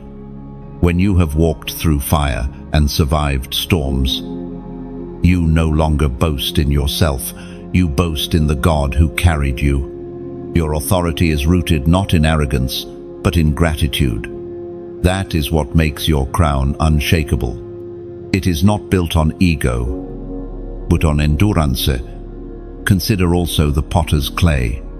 To shape a vessel fit for kings, the clay must be pressed, stretched, and reshaped again and again. At times, it looks ruined, flattened, hopeless. Yet in the potter's hands, every pressing is purposeful. The final vessel can hold water, oil, and treasure only because it endured the crushing. You, too, are that vessel. Heaven is preparing you to carry the oil of anointing, the wine of revelation, the bread of life for others. Crushing is never comfortable, but it is always fruitful. You may weep in the night, but the dawn will reveal the crown forged in your tears. You may feel buried beneath pressure, but soon you will rise with authority others cannot explain. They will see your glow, but not your pressing. They will hear your wisdom, but not your weeping. They will marvel at your crown, but never know the crushing that produced it. The Apostle Paul, in his second letter to the Corinthians, chapter 4, verse 17, reminds us, "For our light and momentary troubles are achieving for us an eternal glory that far outweighs them all." Notice, he does not dismiss the pain, but declares the weight of glory to be greater. Your crushing is achieving something beyond the measure of your tears. So do not curse your pressing. Do not despise the weight. It is heaven's way of preparing you for the crown. The olive's oil heals nations. The grape's wine gladdens hearts. The wheat's bread feeds generations. And you, chosen one, will carry oil, wine, and bread for those who are hungry, thirsty, and broken. Your crown will not be ordinary. It will not be tarnished by pride or stained by fear. It will shine because it was forged in fire and polished with tears. And when you wear it, you will know it was worth every crushing, every pressing, every moment you thought you could not survive. The crushing is not the end. It is the beginning of your reign. The crown does not emerge from ease, it emerges from pressure. Think of perfume. Its fragrance is not released until flowers are crushed, petals pressed, and essence drawn out. Without crushing, there is no aroma. Without pressure, the beauty stays hidden. In the same way, the crushing of your life has released a fragrance that touches others far beyond what you realize. People are drawn to you, not because of what you avoided, but because of what you endured and how heaven turned it into sweetness. Or consider the rain. Clouds gather silently, heavy with water. They look dark, even threatening, until the weight can no longer be contained. Then the crushing of the clouds releases rain that waters the earth, reviving what was withering. Your trials have been like those heavy clouds, pain gathered, burdens pressed. But when heaven allowed the release, it became refreshment for others. The beauty of your crushing is that it is never wasted. Oil from olives anoints kings. Wine from grapes gladdens hearts. Bread from wheat sustains lives. Perfume from flowers brings joy. Rain from clouds restores the land. Your crushing will do the same. It will produce an anointing that heals, a word that strengthens, a presence that comforts, and a testimony that feeds faith. So do not despise the weight you carry. Heaven is not breaking you down, it is pressing something eternal out of you. And soon, when the fragrance fills the room, when the rain revives the land, when the oil flows freely, you will see clearly, the crushing was never your end. It was your beginning. There are valleys in life where hope seems only a flicker and the promise feels distant. These are the valleys of almost, where you were close to break through but saw it slip away. Where you tasted the edge of victory yet found yourself pulled back into struggle. The valley of almost can be one of the hardest places to walk, because it whispers disappointment louder than defeat. Chosen one, you know this valley. You prepared. You prayed. You believed. And yet the door that looked wide open closed again. You held the opportunity in your hands, but it dissolved like mist. The valley of almost tells you that you were close, but not enough. And yet, this valley is not a grave, it is a passage. Think of the Israelites at the edge of Canaan. After years in the wilderness, they stood on the threshold of promise. The land stretched before them, fertile and ready, yet fear of giants kept them back. They were almost there, but their faith faltered. That generation never entered, but the valley of almost prepared the next to walk into fulfillment. What looked like wasted time was actually preparation for those who would carry the promise without fear. Your own valley of almost may look like unanswered prayers or delayed dreams, but in truth, it is a classroom. In almost, God tests resilience, measures endurance, and strengthens trust. The lesson is clear. If you can worship in the valley of almost, you will have authority in the land of fulfillment.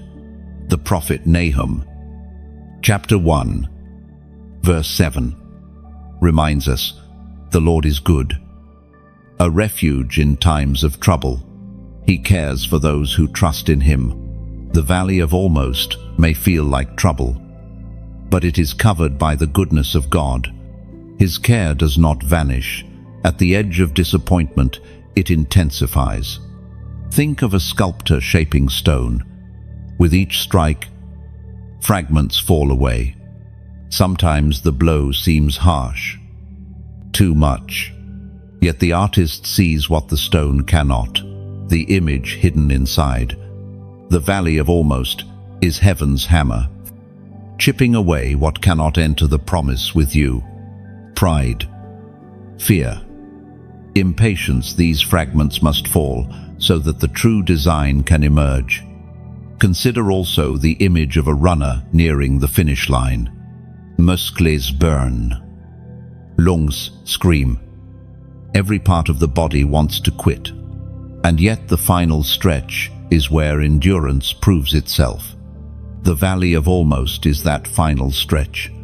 It feels unbearable because the finish line is near.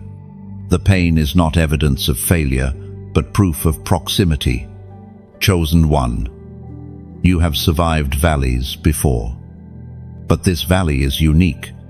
It is not meant to destroy, but to sharpen. Almost is not denial, it is preparation. Almost teaches you the humility to wait, the courage to persist, and the wisdom to discern timing. It removes the illusion that you can reach destiny by your own strength and replaces it with trust in divine order. The valley of almost is also a mirror. It shows what truly rules your heart.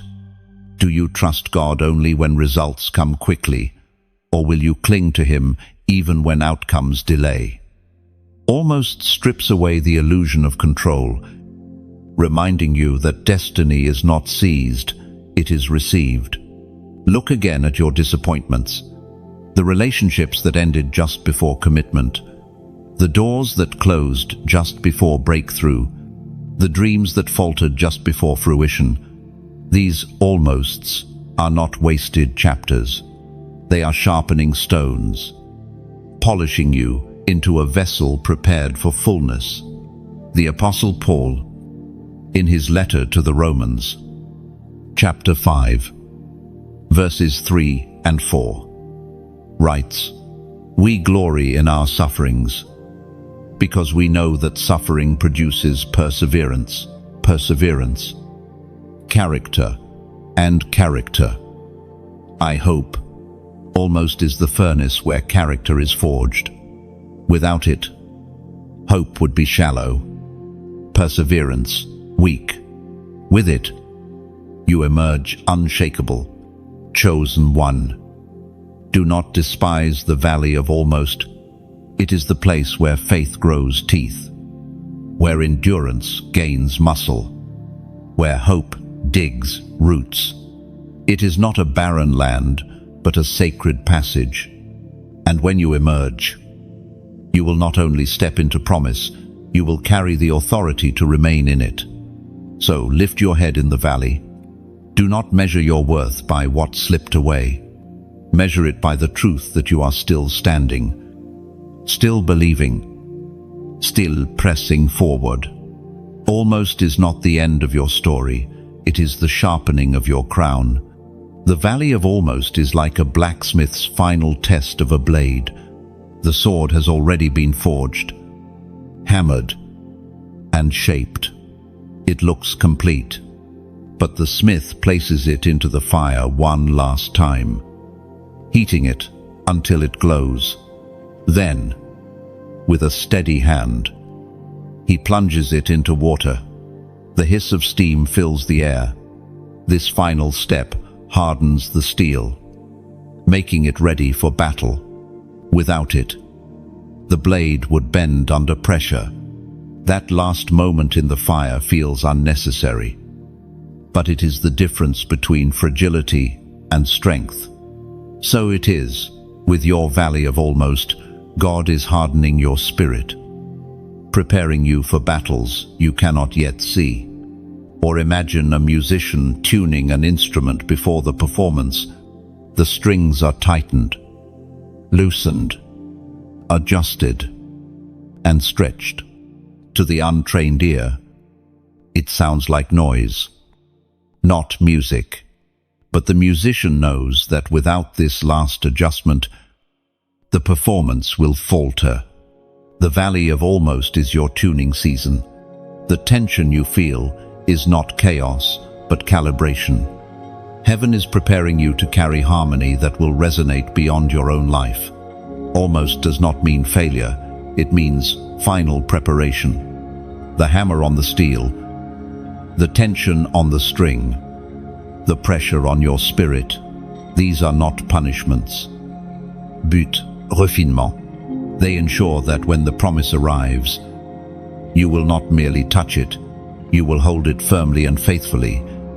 Chosen one. The valley of almost is heaven's assurance that you are close.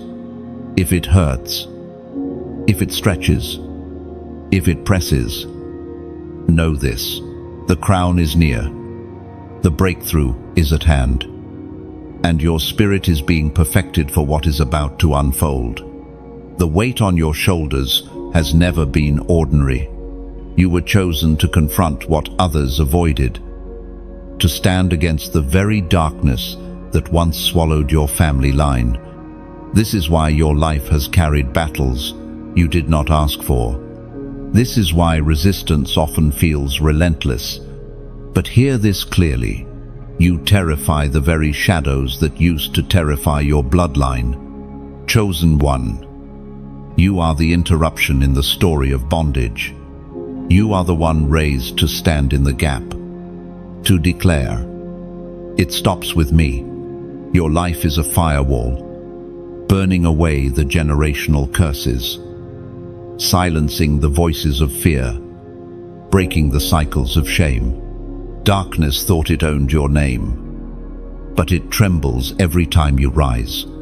Think of a house where every window has been boarded shut for generations. Dust gathers, mold spreads, and the air grows heavy. Then one day, someone walks in and rips the boards away. Light floods the room, and what was stale begins to breathe again. That is what your presence does. You are the one tearing away boards, letting light flood into places that thought they would remain dark forever. The Apostle Paul, in his letter to the Ephesians, chapter 6, verse 12, reminds us, "For our struggle is not against flesh and blood, but against the rulers, the powers of this dark world, spiritual forces of evil." Your struggle has never been about people. It has always been about principalities. But what darkness forgot is that your spirit carries a light they cannot comprehend. Your very existence is warfare, and your perseverance is a weapon. Now, let me speak plainly about something practical. These words you hear now, this message, this reminder, this encouragement are torches. They push back shadows in your mind, your heart, your family. But torches need fuel. Flames need oil. Without it, even the strongest fire dims. When you choose to like, to share, to subscribe, to leave a comment, or even to donate, you are placing oil in the lamp. You are helping the torch keep burning. Not just for you, but for countless others still walking in darkness. Picture a lighthouse once again. Its beam guides ships through storms, saving lives that never know the keeper's name. Yet the lightkeeper cannot tend it alone.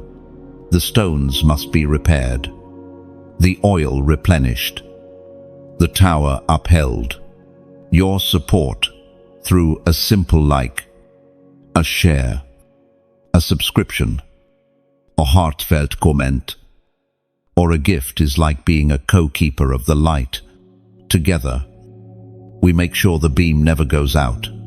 Or imagine a well in the middle of a desert. Travelers arrive thirsty, drained, desperati. The well saves them, but only if someone draws the water up, bucket by bucket. Every act of support is a bucket lowered into that well. Each one brings refreshment to souls you may never meet. A like draws water for one. A share draws water for another.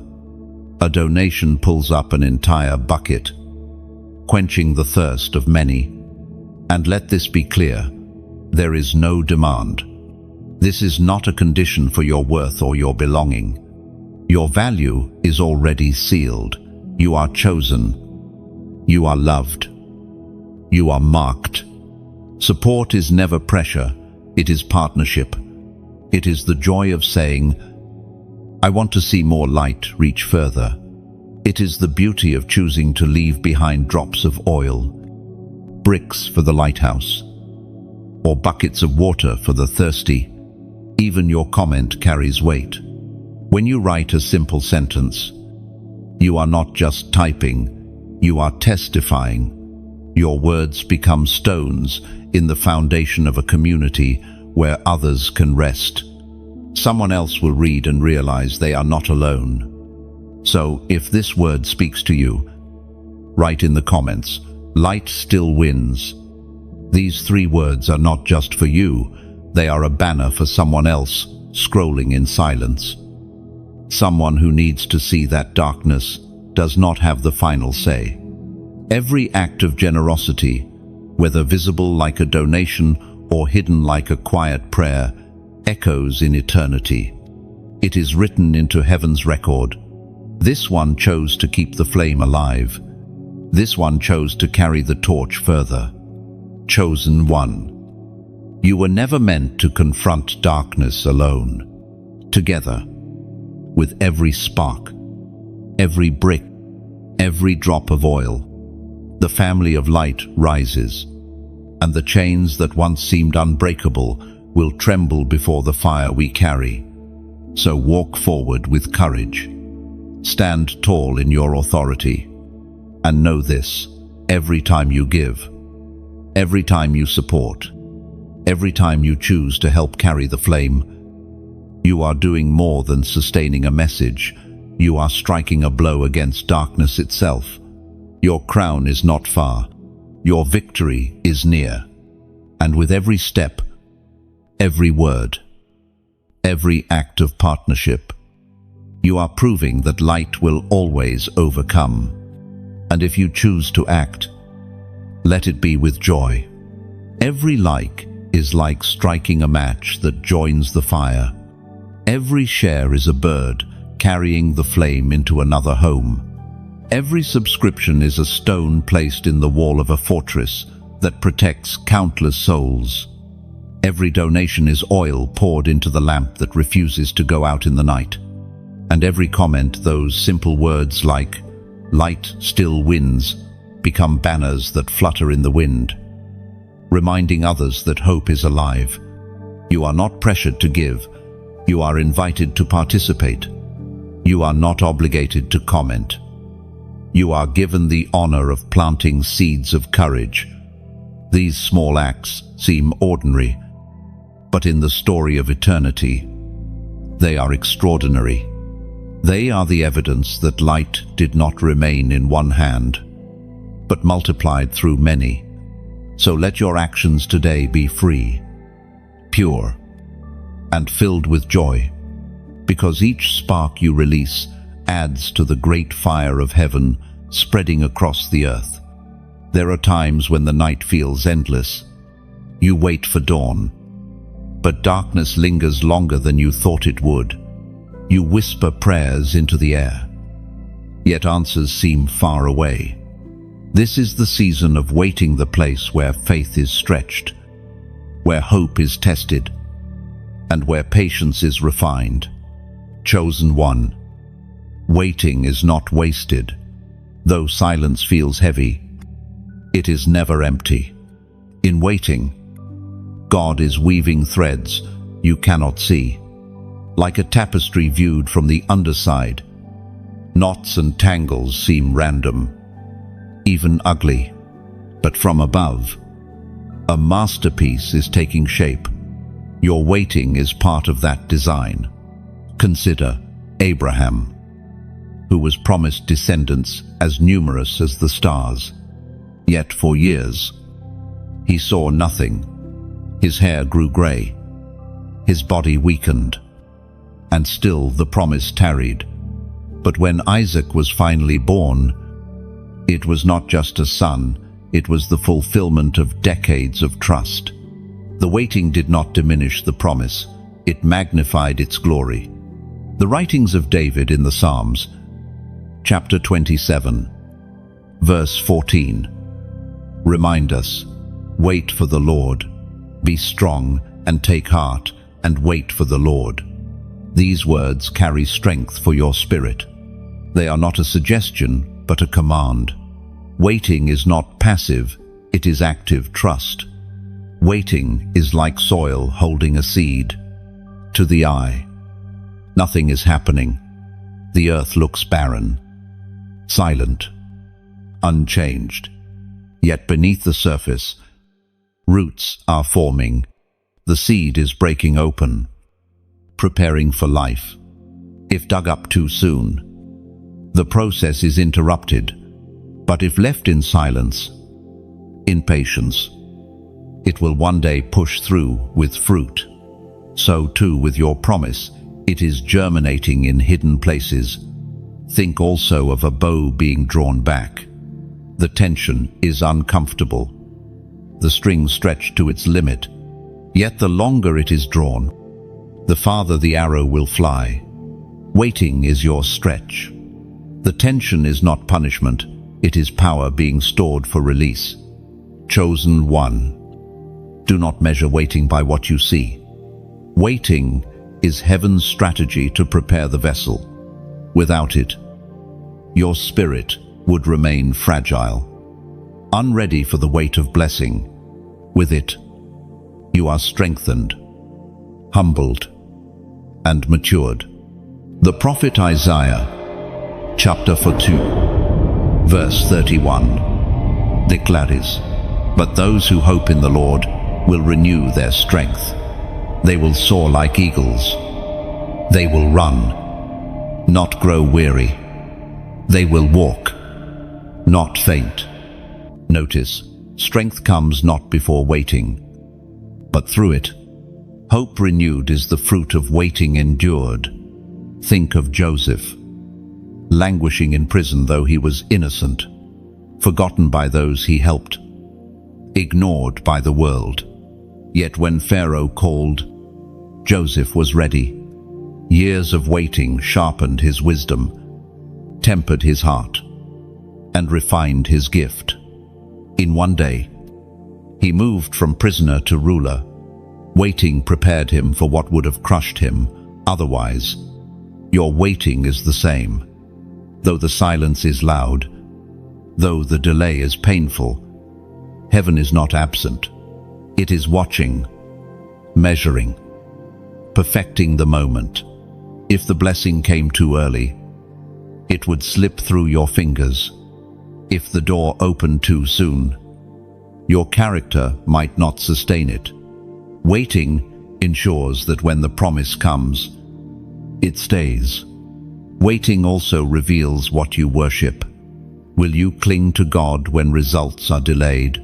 Or will you abandon trust when the clock ticks longer than expected? Waiting purifies desire. It sifts out selfish ambition and anchors your soul in the eternal. Imagine a symphony before its crescendo. The instruments pause, holding silence for just a breath longer than expected. That pause builds anticipation, heightening the power of what is to come. When the music bursts forth, it overwhelms the listener with beauty. That pause is your waiting. It is not the end of the song, it is the preparation for glory. So, do not despise the delay. Do not curse the silence. Waiting is holy. It is the space where God builds endurance, plants wisdom, and stretches faith. One day, the silence will break, the dawn will rise, and you will see that every moment of waiting was worth it. Waiting is not only discipline, it is art. Think of a musician preparing for a concert.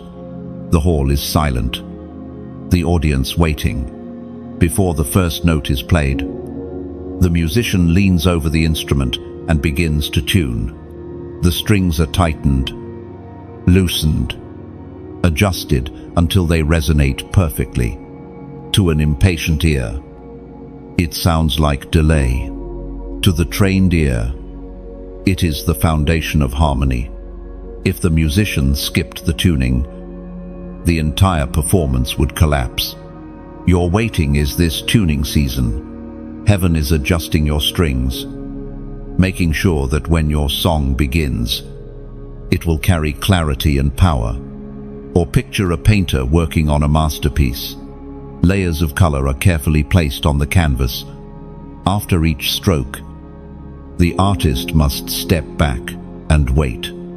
If the paint is not dry, adding more would smear the design, destroying what was meant to be beautiful. The pause feels slow, but it protects the vision. Your waiting is the drying of paint. It ensures the final picture will shine without distortion. Waiting, then, is not wasted. It is precision. The timing of God is not random, but deliberate. He is not ignoring you. He is perfecting the details. What seems like delay is actually protection of the beauty He is creating in your life. So instead of resisting the silence, embrace it. Let the strings be tuned. Let the paint dry. Let heaven finish its careful work.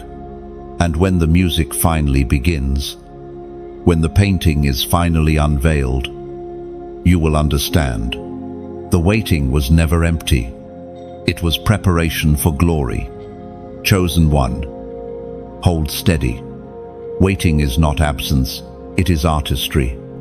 And soon, your life will reveal a masterpiece worth every silent pause.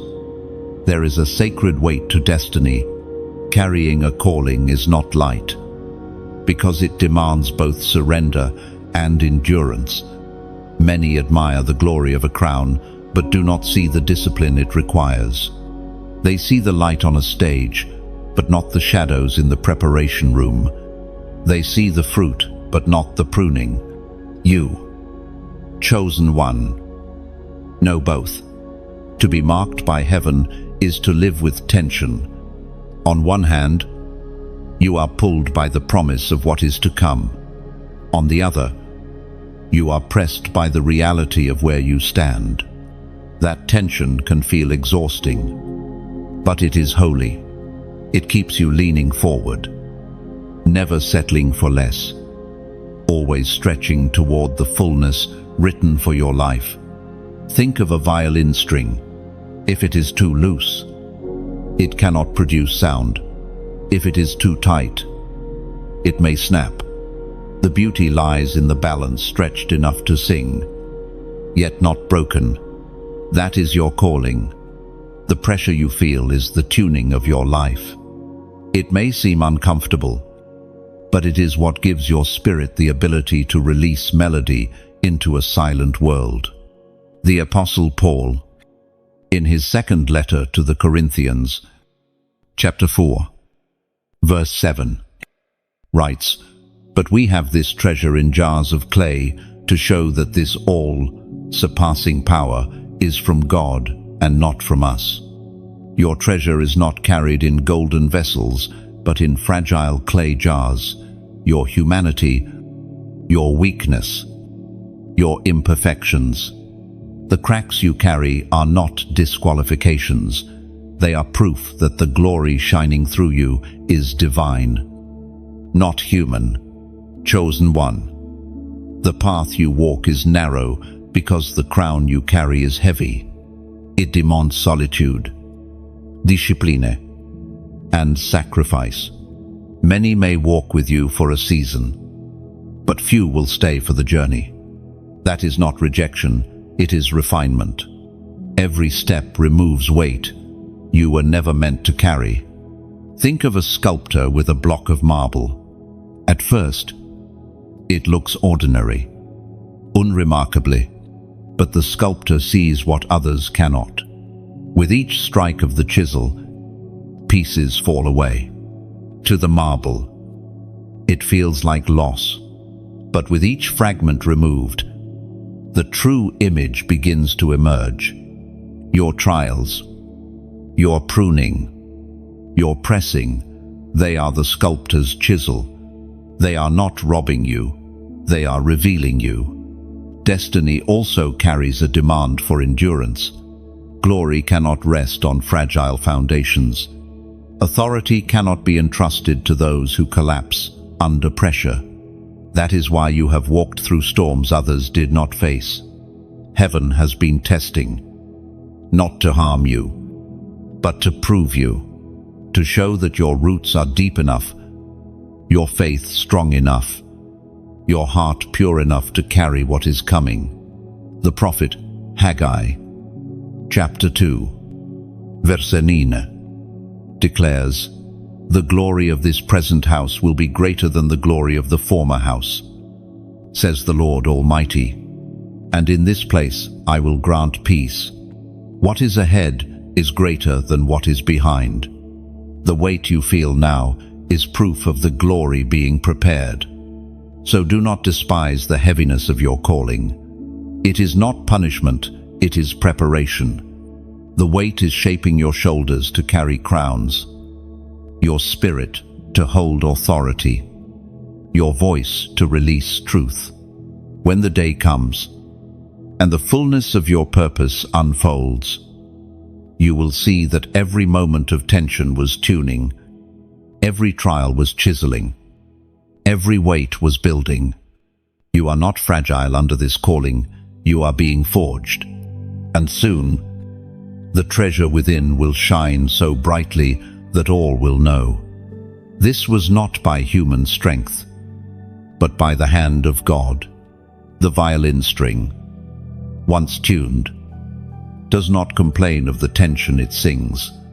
What once felt like pressure becomes the very reason melodies flow. So it is with you. The stretching you have endured is not without song. Soon, your life will release a sound that others cannot ignore. A resonance born only from those who have allowed heaven to tune them. And the marble, once struck, does not lament the pieces that fell away. Each fragment removed is proof that something greater is being revealed. One day, when the figure stands complete, no one will speak of the dust on the floor. They will see only the masterpiece, radiant and whole. That is your destiny.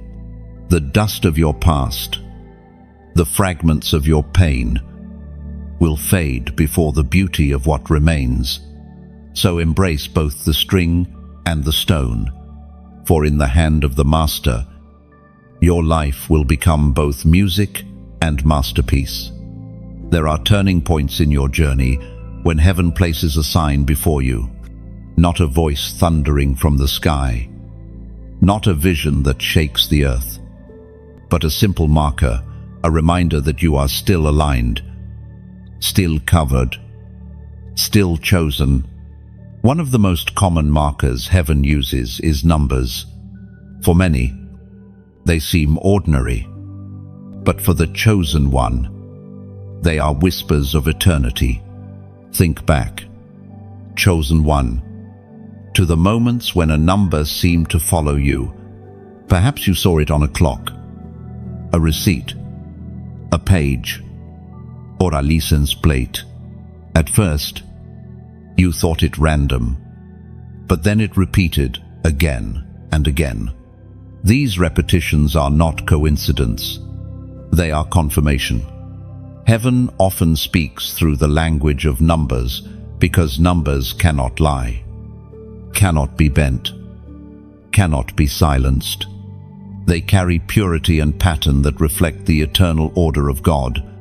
The book of Proverbs, chapter 16, verse 9, says, "In their hearts humans plan their course, but the Lord establishes their steps." Numbers often appear as reminders of this truth, that while you make plans, heaven is quietly aligning your path. Now let us look at one of these prophetic markers, 7,777. 7 is the number of completion, perfection, and rest. It echoes the 7 days of creation, when God shaped the heavens and the earth and then declared it finished. It represents the cycle brought to fullness, the work perfected by divine hands. But when multiplied, as in 7,777, the message is magnified. You are stepping into a season of complete completion, a place where cycles of struggle end, where unfinished stories close, where promises reach fulfillment. To see 7,777 is to hear heaven whisper, "What I started, I will finish. What was left hanging, I will tie together. What seemed incomplete, I will bring to wholeness." Lo, imagine a weaver at a loom.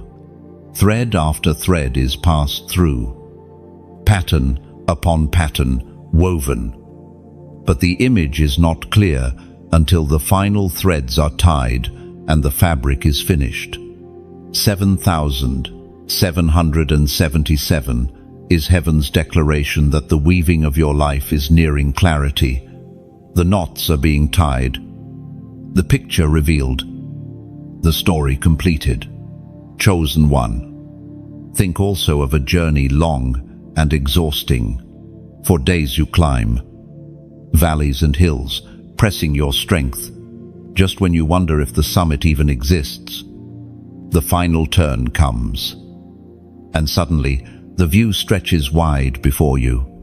That final step, the arrival at the peak, is what 7,777 represents. The promise is not far, it is near. But numbers are not only about timing, they are about identity. When you see 7,777, it is heaven's way of reminding you that you are not stuck in cycles of incompletion. You are not destined to wander forever. You are chosen for fulfillment. You are marked for wholeness. The Apostle Paul writes in his letter to the Philippians, chapter 1, verse 6, being confident of this, that he who began a good work in you will carry it on to completion until the day of Christ Jesus. This is the essence of 7,777, a prophetic stamp that your unfinished chapters are not abandoned. They are being carried to completion by the one who never leaves his work undone.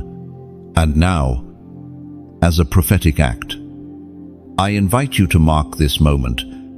Go to the comments and write the number 7,777. By doing so, you are not just typing digits, you are declaring, "I believe the cycle is complete. I trust that God is finishing what He began in me. I step into wholeness." This act is not superstition, it is alignment. It is your agreement with heaven's timetable. Chosen one. Hold your head high. The days of wandering are ending. The nights of unfinished prayers are being answered. The weaving is nearly finished.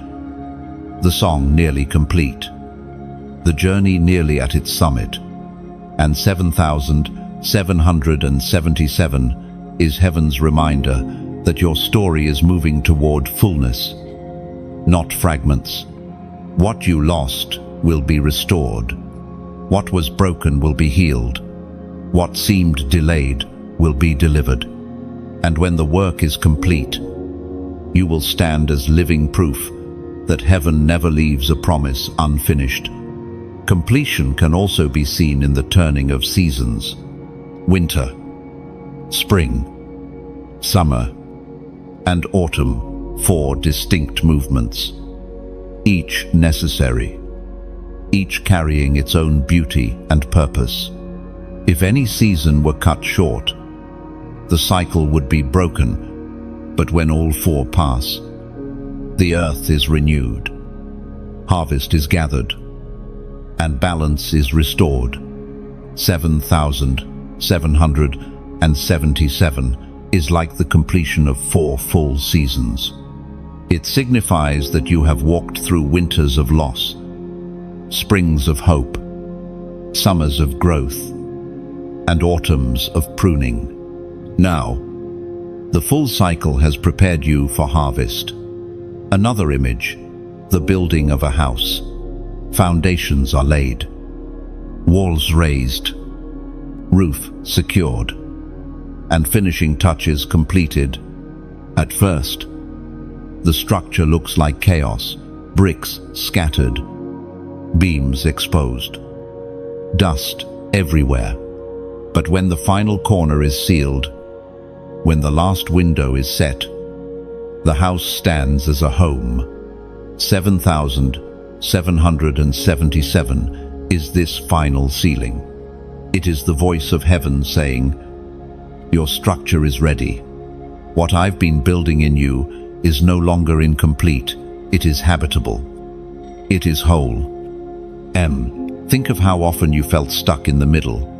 In the second season, when the ground was still frozen. In the third wall, when the roof was not yet in place. You wondered if completion would ever come. But heaven speaks now. The fourth has been added.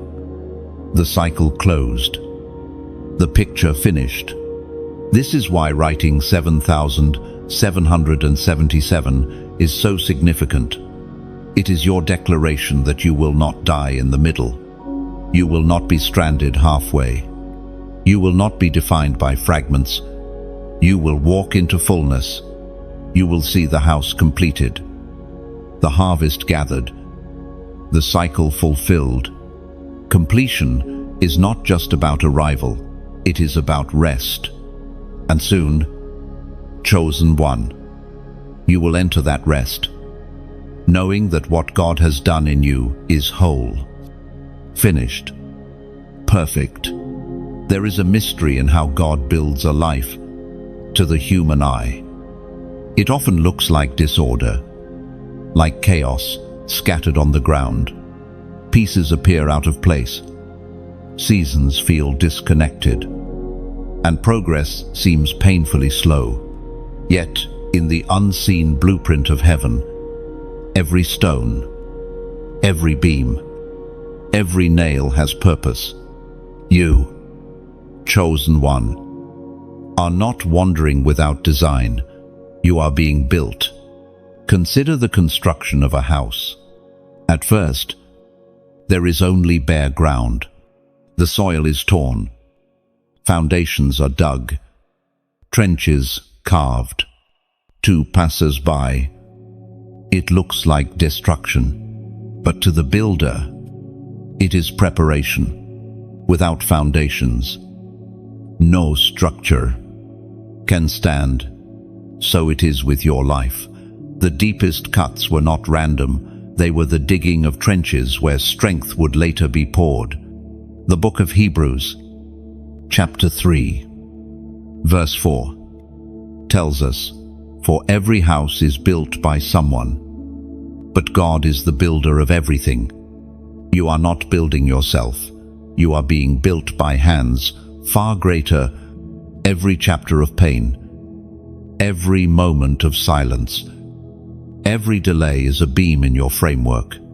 Chosen one, think of the walls that rise after the foundation is laid. At first, they are skeletal planks, beams, scaffolding. They offer no shelter, no beauty. The wind blows through the gaps. The rain seeps in, and yet, those bare frames are essential. Without them, the house has no shape. In your journey, there were seasons when your life looked incomplete, when others could not see what you were becoming, but heaven was raising your walls, marking the boundaries of your purpose. Then comes the roof. It is heavy, demanding strength and precision. It covers the structure, protecting what lies beneath. Many do not realize the significance of this stage. Without a roof, the house is vulnerable. With it, the house becomes a refuge. The pressures you have endured, the weights you thought would break you, These were your roof moments. They did not crush you, they covered you. They taught you to endure so that when storms rage, you will be a safe place for others. After the roof, the house looks finished from the outside, but inside, it is empty. Rooms echo. Floors are bare. Walls are unpainted. This is the hidden work, the details no one applauds. The patience of slow finishing. Wires are run, pipes installed, corners sealed. It is tedious but vital. So too, in your life. The unseen disciplines prayer in silence, obedience in secret, perseverance when no one watches. These are the finishing touches. They may feel small, but they prepare your spirit to host the presence of God. The Apostle Peter, in his first letter, chapter 2, verse 5, declares, "You also, like living stones, are being built into a spiritual house to be a holy priesthood, offering spiritual sacrifices acceptable to God through Jesus Christ." You are not only a house, you are a temple, a dwelling place for the eternal, chosen one. One day, the house will be complete, the walls will be painted, the rooms filled, the doors opened. What once looked like chaos will reveal itself as masterpiece, and when others step inside your story, they will not see the trenches, the scaffolding, or the dust. They will feel the warmth of a home. But do not miss this. The house is not for you alone. Homes exist to host others. Temples exist to reflect glory. Your life, when complete, will shelter the broken, feed the hungry, comfort the weary, and shine with the beauty of heaven. The pain that dug your foundations, the storms that tested your roof, the silence that shaped your walls, all of it was for more than you. It was for those who will one day find refuge in what you have become. So, if your life feels unfinished, take heart. The builder is not done. The dust is not forever. The scaffolding will come down. The paint will dry. The lights will turn on. And you will see what heaven always saw, a house, holy and whole, prepared to host glory. A house is not truly alive until its windows are opened. Light pours in, dust drifts away, and fresh air fills the rooms. Without windows, even the most beautiful structure feels closed, heavy, incomplete. In your life, those windows are revelation. They are the moments when heaven opens a view, allowing light to chase out shadows. Your story is not only about walls of strength and roofs of endurance, it is also about windows of clarity that let the presence of God flood in. Then there is the fireplace. A house without warmth is shelter, but not home. When the fire is lit, the atmosphere changes. It is no longer only about structure, but about spirit. In you, that fire is love. It is compassion burning at the center, radiating warmth to everyone who enters. Without it, the rooms stay cold.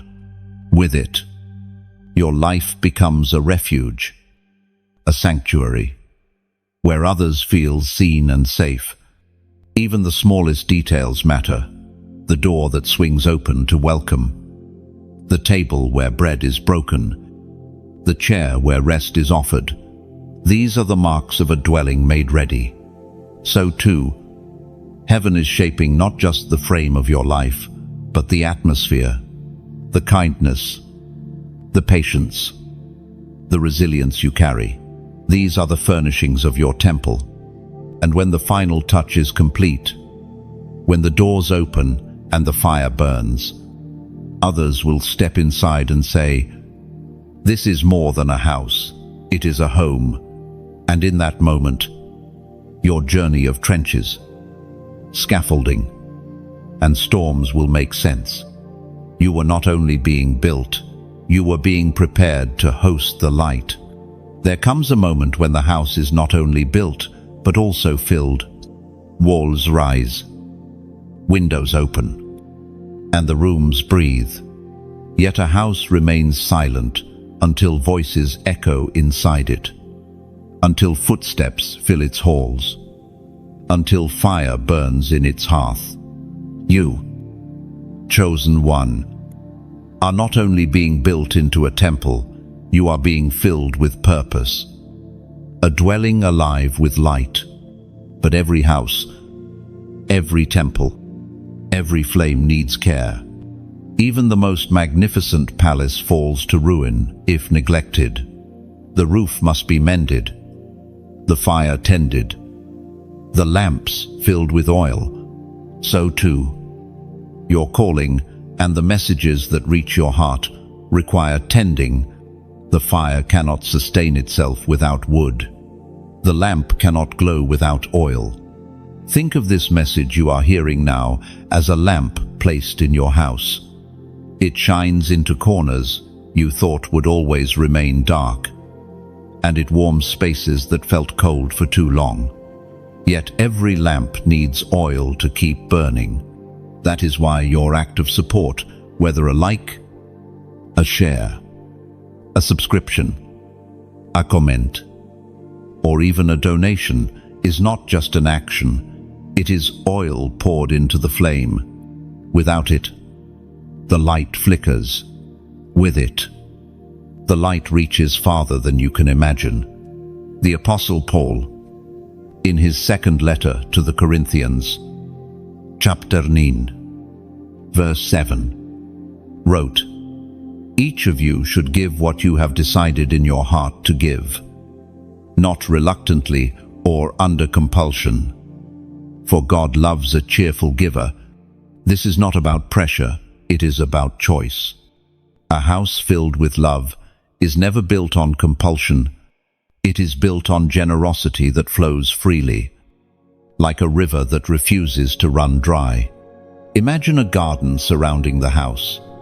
Flowers bloom, trees sway, fruit ripens.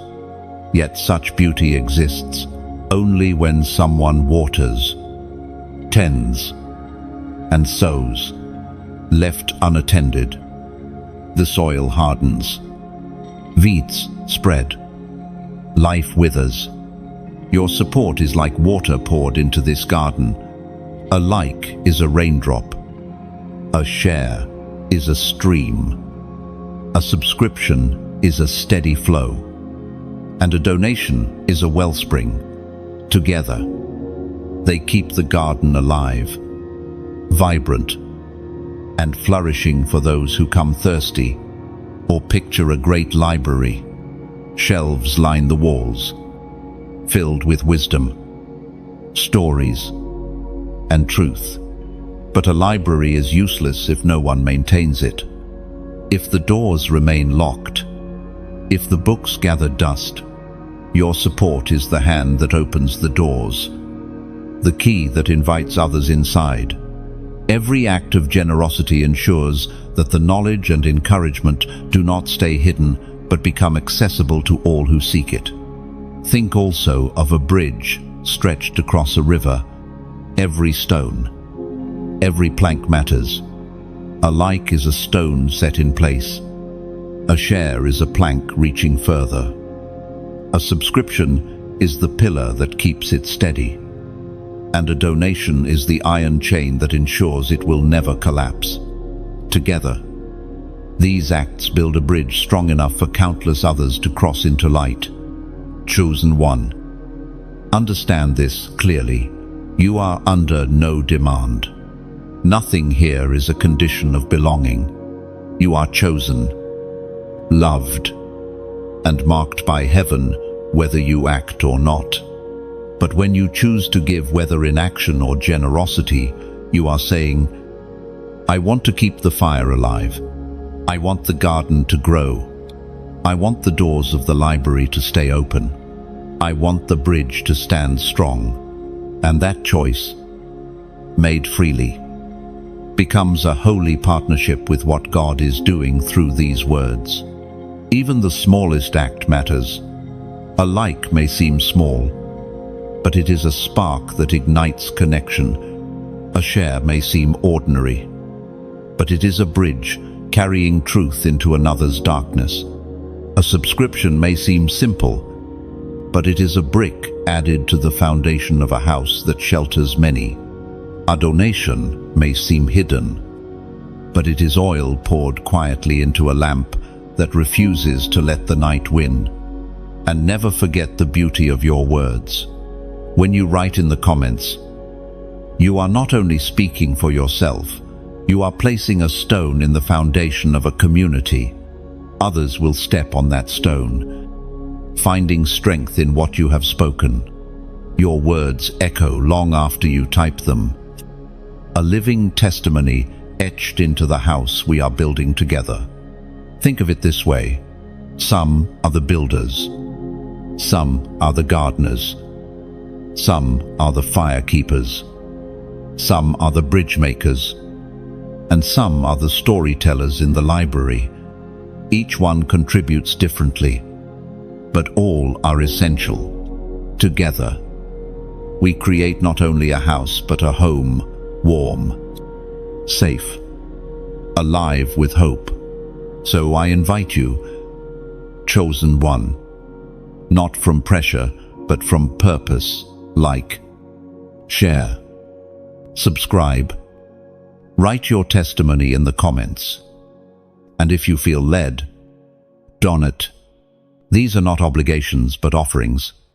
They are the gifts that keep the lamp burning, the garden alive, the library open, the bridge standing, the house welcoming.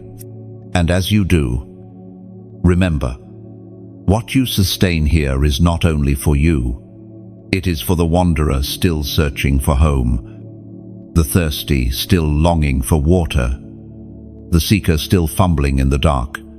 Through your choice, light will reach them. Through your act, the house will stand strong. Your life itself is proof that what is built with love and tended with care can never be torn down.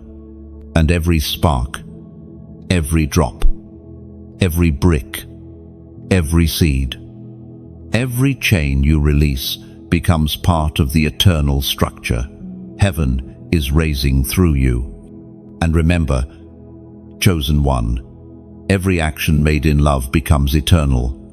A like is not just a button, it is a spark. A share is not just a click, it is a ripple that touches unseen shores.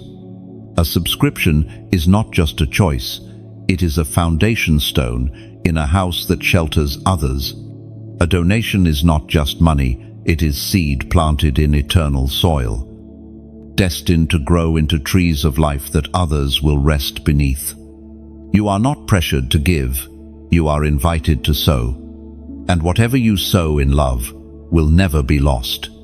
It will rise again, multiplied, woven into the story of light overcoming darkness. Let your action, however small, be done with joy. For heaven smiles not on the size of the gift, but on the heart that gives it. There are moments in your journey when storms rage louder than your prayers. Winds howl, waves rise, and the boat of your life feels fragile against the fury.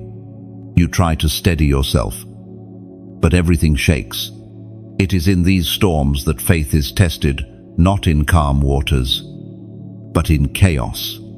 Chosen one, storms do not come to destroy you. They come to reveal what is within you. A tree's roots are never proven until the storm shakes it. A ship's design is never trusted until waves crash against it. And your faith, though invisible, is proven strong when the tempest rises.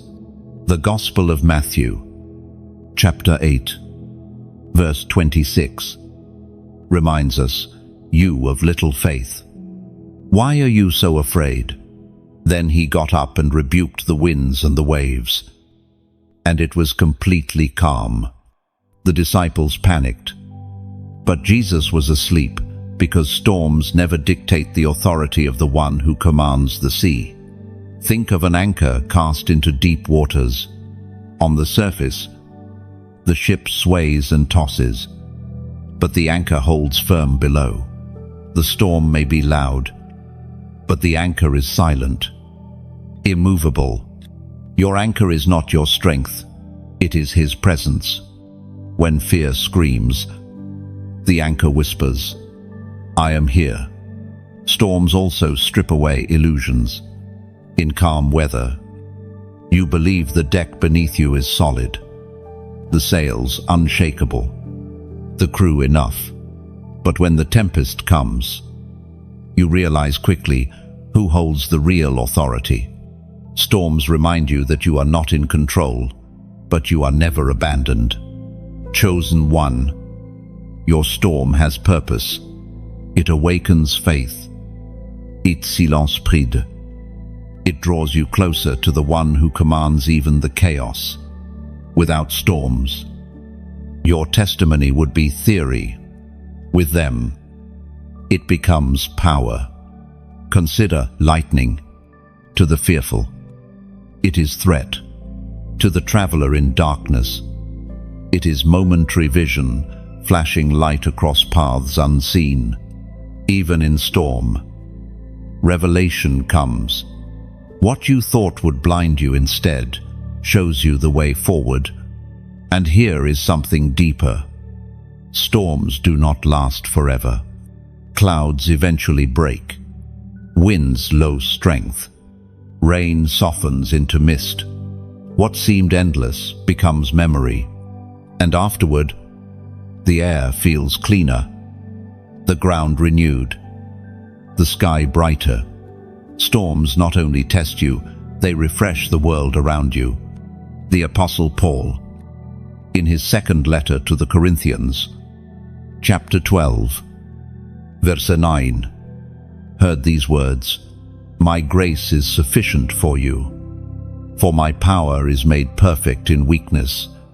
Storms reveal your weakness, but they also magnify His strength. Where you falter, He prevails. Where you sink, He lifts. Where you despair, He restores. Think of a mountain climber. Storms at high altitudes are fierce, but they also sharpen skill, train reflexes, and reveal endurance.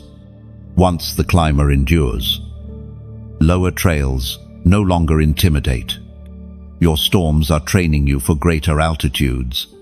Chosen one, you may feel tossed now, but remember this: storms are not permanent prisons. They are temporary tests. And when you endure, you will carry an authority others will feel instantly. They will hear in your voice the tone of one who has walked through thunder and still stands. So, let this moment become a declaration. Do not let fear own your story. Do not let chaos drown your song. Instead, lift your voice above the storm and write these words in the comments: "Peace over me." End of. This is not just text, it is testimony. When you write it, you declare, "The storm does not have the final word. I receive the peace that Jesus spoke over the sea. My heart will not drown in fear, it will rise in faith." Others will see your words and find courage to declare the same for themselves. Remember, storms are not signs of abandonment. They are opportunities for revelation. And the same God who calmed the waves then is the one who stands with you now. The storm is loud, but His voice is louder. Hold your ground. Chosen one, let your anchor remain. Let your faith endure. And let your declaration, "Peace over me," become a banner flying high above the winds. Peace is not the absence of storms, it is the presence of authority within them. Think of a lighthouse built on jagged cliffs. Storms crash endlessly against its walls. Winds howl day and night. Yet the lighthouse does not move. Its foundation is deep, its light steady. Ships at sea do not look for calm waters, they look for that steady beam. Your life, anchored in peace, becomes that lighthouse for others, shining even when storms rage. Peace is also like the eye of a hurricane. Around it, chaos spins violently. But at the center is stillness. To reach that stillness, one must endure the outer winds. Yet once inside, the air is calm. The sky is clear. The peace God gives places you at the center of the storm, not untouched by winds, but unshaken within them. When you declare peace over me, you are not denying the storm. You are asserting that your spirit is governed by a greater reality. You are saying, my anchor is deeper than the waves, my heart steadier than the wind, my foundation firmer than the storm. This declaration is not wishful thinking, it is prophetic alignment. Chosen one. Peace is not fragile. It is unbreakable because it comes from the one who cannot be moved. Jesus did not promise a world without storms. He promised his peace within them. And his peace is stronger than any wave that dares to rise against you. So let storms come. Let winds blow. Your peace will remain. Your light will shine. And your voice will testify. And when others see you still standing after the tempest, they will know it was not luck. It was peace, the peace that surpasses all understanding. There are seasons when the soil of your life feels cracked, dry, and lifeless. Days stretch long with no sign of rain. And you begin to wonder if anything good will ever grow again. It feels like your prayers fall back, empty. Like the sky has forgotten you. Yet in this barrenness, heaven is teaching you the mystery of waiting for rain. Chosen one. The drought is not punishment. It is preparation. The ground that cracks in dryness becomes the ground that drinks most deeply when rain finally comes. The thirst you feel now will make the refreshment even sweeter when heaven pours out its blessing. Think of the prophet Elijah. For 3 years, the sky was shut, and not a drop of rain fell. Crops failed, rivers dried, and the land groaned. Yet after the long drought, Elijah bowed low, put his face to the ground, and prayed. His servant saw nothing at first. Then a cloud, the size of a man's hand, rising over the sea. That small cloud was enough. Soon, the sky grew dark, and heavy rain came, drenching the thirsty earth. Your drought is not endless, your cloud is forming. The book of Hosea, chapter 6, verse 3, declares, "Let us acknowledge the Lord, let us press on to acknowledge him. As surely as the sun rises, he will appear. He will come to us like the winter rains, like the spring rains that water the earth." Rain is a promise, not a possibility. Drought seasons also strip away illusions.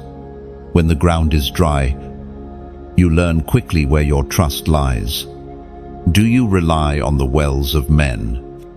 Or do you lift your eyes to the heavens? Do you despair in the silence? Or do you prepare your vessels for the coming downpour?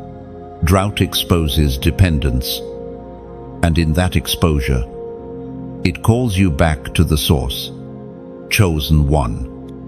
Your spirit may feel cracked. But do not despise this dryness. It is the sign of capacity. Dry ground drinks faster than wet ground. The places in you that ache most deeply are the very places that will overflow most abundantly when rain comes. Think of seeds hidden beneath the soil. For months, they wait, appearing lifeless. No leaves, no shoots, no growth visible. Yet within, they carry life. All they need is water. The moment rain touches them, they awaken, break through, and bear fruit. Your promises are like those seeds, silent now, but waiting for the rain.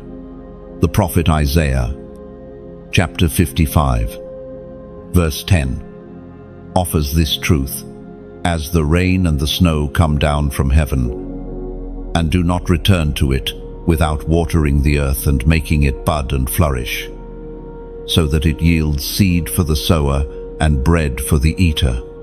Every drop sent from heaven fulfills its purpose. None is wasted. Consider also the parched desert. For years, it looks barren, lifeless, nothing but dust and stone. But when the rains fall, suddenly flowers bloom, rivers flow, and what seemed dead bursts with color. This is not magic, it is design. The desert holds hidden seeds waiting for their moment. So too, your life holds hidden potential, waiting for rain to awaken it. Drought also teaches gratitude. When abundance is constant, it is easy to take it for granted. But when you have walked through dryness, every drop feels precious. Every small blessing feels like a miracle. This gratitude shapes your heart, making you not only a receiver of rain, but also a steward of it. Chosen one. Hear this clearly. Your drought is not forever. Clouds are gathering. Winds are shifting. The sky that seemed brass will soon open, and when it does, you will drink deeply. The ground of your life will flourish. The seeds will sprout. The rivers will run, and you will look back on the dryness not as wasted time, but as sacred preparation for overflow. So lift your eyes. Even if the sky looks empty, do not give up at the sixth time when the servant sees nothing. Keep pressing. Keep believing. For the seventh time will come, and with it, the small cloud that changes everything. The drought is real, but the rain is certain. And when it falls, it will not be drizzle, but downpour. Not mist, but flood. And your barren ground will become a garden again. The drought teaches you to treasure the rain. But when the rain finally comes, the transformation is breathtaking. Imagine a garden long abandoned, its soil cracked, its flowers withered, its trees brittle. For years, it seemed beyond saving. But then the clouds gather, and drops begin to fall. First gentle, then heavy, until the ground soaks deeply. Within days, green shoots pierce the soil, blossoms unfold, and fragrance fills the air. This is what God does in your life. The garden you thought dead begins to breathe again. Rain also awakens rivers. A dry riverbed looks like a scar across the earth, dusty and lifeless. Yet beneath the surface lies memory, the shape carved by waters long past. When rain falls, the river remembers its course. The dry bed fills, currents return, and life flourishes along its banks. So too, your spirit remembers. What felt forgotten is revived. What looked empty flows again. Chosen one. Every tear you cried in the drought was a seed. When the rain comes, those seeds will germinate, producing fruit you never imagined. The pain of waiting will become the joy of harvest. Do not despise the dry riverbeds in your story. They are not proof of failure, they are proof that you were made for flow. And when the heavens open, your barren places will not only revive, they will overflow, watering others who are thirsty. The drought was the test. The rain is the promise. And soon, you will walk in gardens restored and rivers renewed, knowing every moment of thirst prepared you for abundance. There are moments when you feel like you are standing at the edge of a wilderness with no clear path before you. The ground looks barren. The horizon stretches empty, and silence hangs heavy in the air. It feels as though every step you take leads only deeper into uncertainty. Yet, chosen one, the wilderness has never been a place of abandonment. It is a place of encounter. The children of Israel wandered for 40 years, and though they complained of lack and thirst, their shoes never wore out, their clothes never decayed, and manna fell each morning. In the desert where nothing grew, heaven fed them daily. The wilderness is where provision is revealed, not through abundance, but through miracles. The book of Deuteronomy, chapter 8, verse 2, reminds us, "Remember how the Lord your God led you all the way in the wilderness these 40 years, to humble and test you in order to know what was in your heart, whether or not you would keep his commands." The wilderness is not punishment. It is a refining ground where hearts are tested and faith matures. Chosen one. The wilderness strips away illusions. In cities, abundance can deceive you into believing you are self-sufficient. But in the desert, you realize quickly, without God, there is nothing. And it is in this raw dependence that true intimacy with him is formed. Think of Elijah, alone beneath a broom tree, weary and ready to give up. The wilderness nearly crushed him. Yet it was there, an angel touched him, offering bread baked on coals and water to drink. Out of despair came sustenance. Out of silence came strength. The wilderness, though lonely, became a place of divine visitation. Consider also John the Baptist. He did not emerge from palaces or universities, but from the wilderness, dressed in camel hair, eating locusts and honey. He became the voice preparing the way for the Lord. The wilderness does not silence voices, it amplifies them. It strips away noise until only the truth remains. Loud and clear. Chosen one. Your wilderness may feel endless, but it is producing in you something eternal. It is sharpening your ear to hear whispers, training your eyes to notice signs, and teaching your heart to rest even when surroundings feel hostile. The prophet Hosea, chapter 2, verse 14, speaks of God's purpose in wilderness. "Therefore I am now going to allure her. I will lead her into the wilderness and speak tenderly to her." The wilderness is not only a place of testing, it is a place of tenderness, where distractions fall away and God's voice becomes intimate. Think of the desert landscape itself. From afar, it looks lifeless. But upon closer look, life is hidden everywhere, seeds lying dormant, creatures burrowed beneath the sand, plants conserving water deep within their roots. What appears dead is simply waiting. Your wilderness may look barren, but beneath the surface, life is preparing to emerge at the appointed time. Chosen one, you may feel forgotten, but the wilderness is proof that heaven is near. Just as Israel had a cloud by day and fire by night, so too you are guided, even when you cannot see it. The wilderness trains trust, not by sight, but by faith. And here lies the beauty. Wilderness seasons always end. Israel entered Canaan. Elijah rose from despair to call down fire on Mount Carmel. John the Baptist's voice prepared the way for Christ himself. The wilderness is never final, it is transitional. So do not despise this season. Do not curse the emptiness.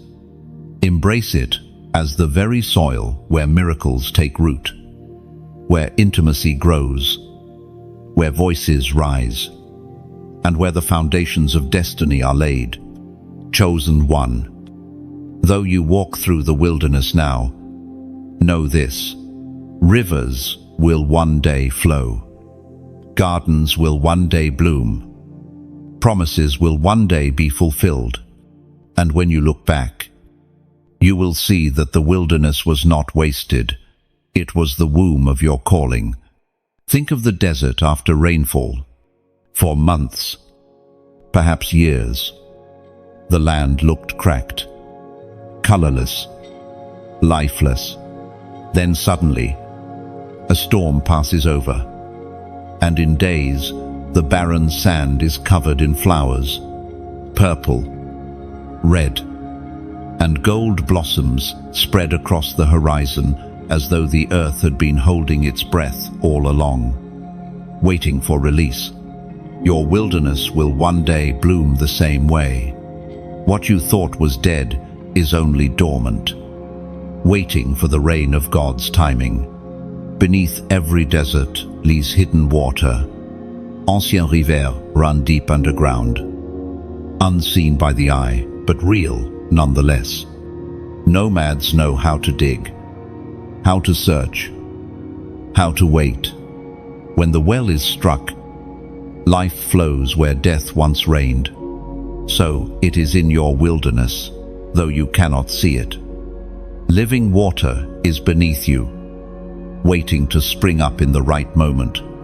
Even the cactus, mocked for its thorns, testifies of this truth.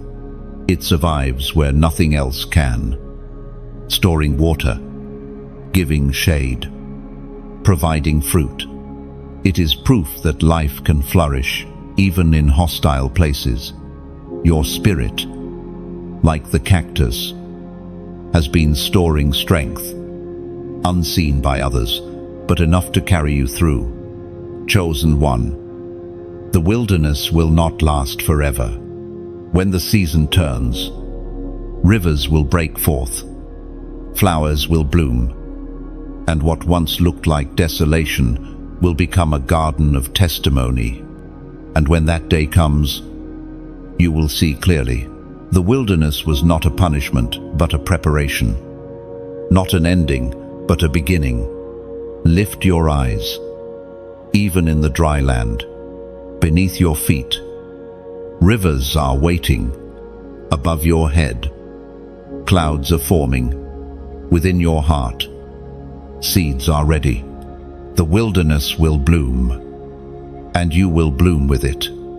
There are moments in your journey when heaven speaks not through thunder or visions, but through the quiet repetition of a number. It may appear on a receipt, on a clock, or in the most ordinary places, yet it stirs something in your spirit. Numbers are not accidents for the chosen one, they are markers, reminders that eternity is touching time. Chosen one. These markers often come when you are tired, when you feel like giving up, when the path ahead seems hidden. They are heaven's gentle way of saying, keep walking. You are not forgotten. You are aligned. The book of Deuteronomy, chapter 31, verse 8, declares, the Lord himself goes before you and will be with you. He will never leave you nor forsake you. Do not be afraid. Do not be discouraged. Numbers often carry this same message. They are confirmations that you are not alone on the path. Let us look at one of these prophetic markers now. 4,444. 4 is the number of stability, foundation, and divine order. It echoes the 4 corners of the earth, the 4 winds of heaven, the 4 rivers flowing out of Eden. It is the picture of balance and completeness within creation, and when repeated as 4,444, the message is multiplied. You are being established. What felt unstable is being anchored. What looked uncertain is finding its footing. Imagine a house built on sand. Every storm shakes it. Every wave threatens it. But then picture a house built on rock firm, steady, unmoved, no matter the weather. 4,444 is heaven's declaration that your foundation is being set on solid ground.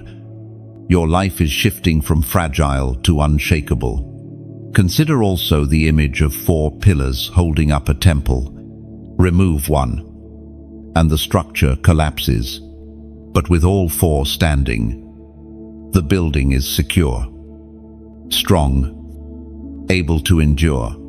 4,444 is the symbol of these 4 pillars: faith, hope, love, and endurance rising in your life. Where one once wavered, heaven is making you whole.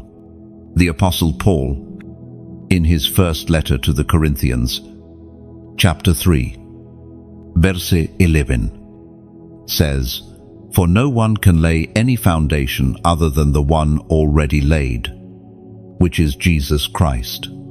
The foundation of 4,444 is not your effort, it is Christ himself. He is the cornerstone, and your life is being aligned with him, chosen one. Perhaps you have felt like everything beneath you was shifting. Jobs unstable, relationships fragile, health uncertain, dreams delayed. But when 4,444 appears, it is a whisper from heaven. You are not falling apart, you are being set on rock. Think of a tree with 4 great roots stretching north, south, east, and west. Storms come, winds blow, but the tree stands tall because its roots anchor it in every direction. That is the stability 4,444 promises. Roots so deep, foundation so wide, that no storm can uproot you. Now let this become not only a sign you observe, but a declaration you release as a prophetic act. I invite you to go to the comments and write the number 4,000 or 444.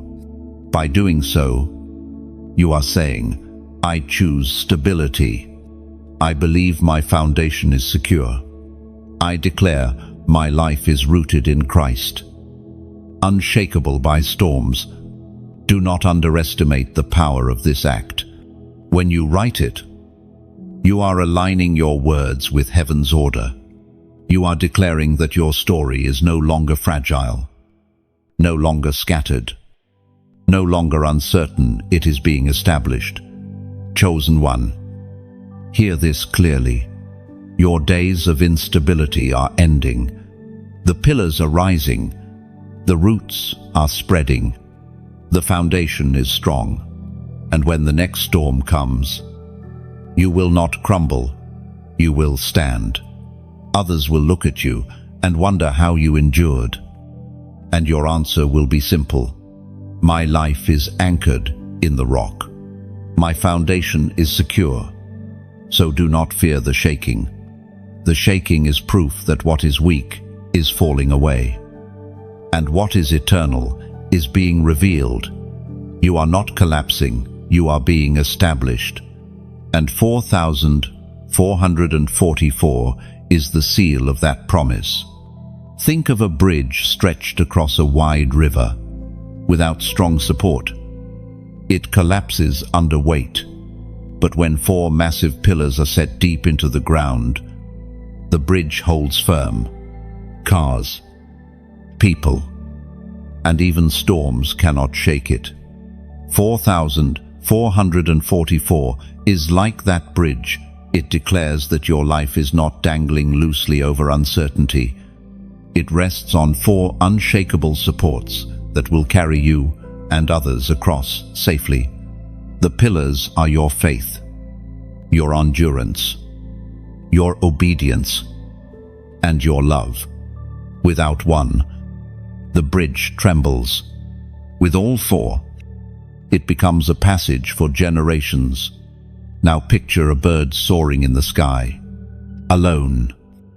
Its wings may falter in unpredictable winds, but imagine the 4 winds of the earth: north, south, east, and west, lifting it together. Instead of resistance, the winds become support, carrying the bird higher and farther than it could have gone on its own. 4,444 is that divine lift. The assurance that the forces surrounding you will not push you down, but raise you up. Stability does not mean you will never face storms. It means storms cannot uproot you. Foundations are not tested in sunshine but in shaking. And when everything is shaken, what remains is what was truly secure. 4,444 is the heavenly stamp that what is secure in your life will endure the shaking. Consider also the 4 walls of a home. Without them, the roof cannot rest. The rooms cannot be safe. The fire cannot burn. 4 walls provide enclosure, security, and belonging. When you see 4,444, heaven is reminding you, you are not exposed, not unprotected. You are surrounded, sheltered on every side. Chosen one. The number 4,444 is not random. It is alignment. It is a divine signature declaring that your foundation is complete. Your walls are strong, your pillars unshakable, and your roots immovable. You may feel the shaking now, but it is only clearing away what was weak, so the strong may stand. So when you see 4,444, remember, you are established, you are rooted, you are covered, and nothing, no storm, no season, no darkness can tear down what heaven has built in you. There is a tower that rises above storms, built to guide ships through the darkness. It is the lighthouse, a beacon standing firm against the waves. Wind may scream, waves may crash, but its light does not falter. That light is not for itself. It shines for those still at sea, those who cannot find their way. Chosen one. In many ways, you are that lighthouse.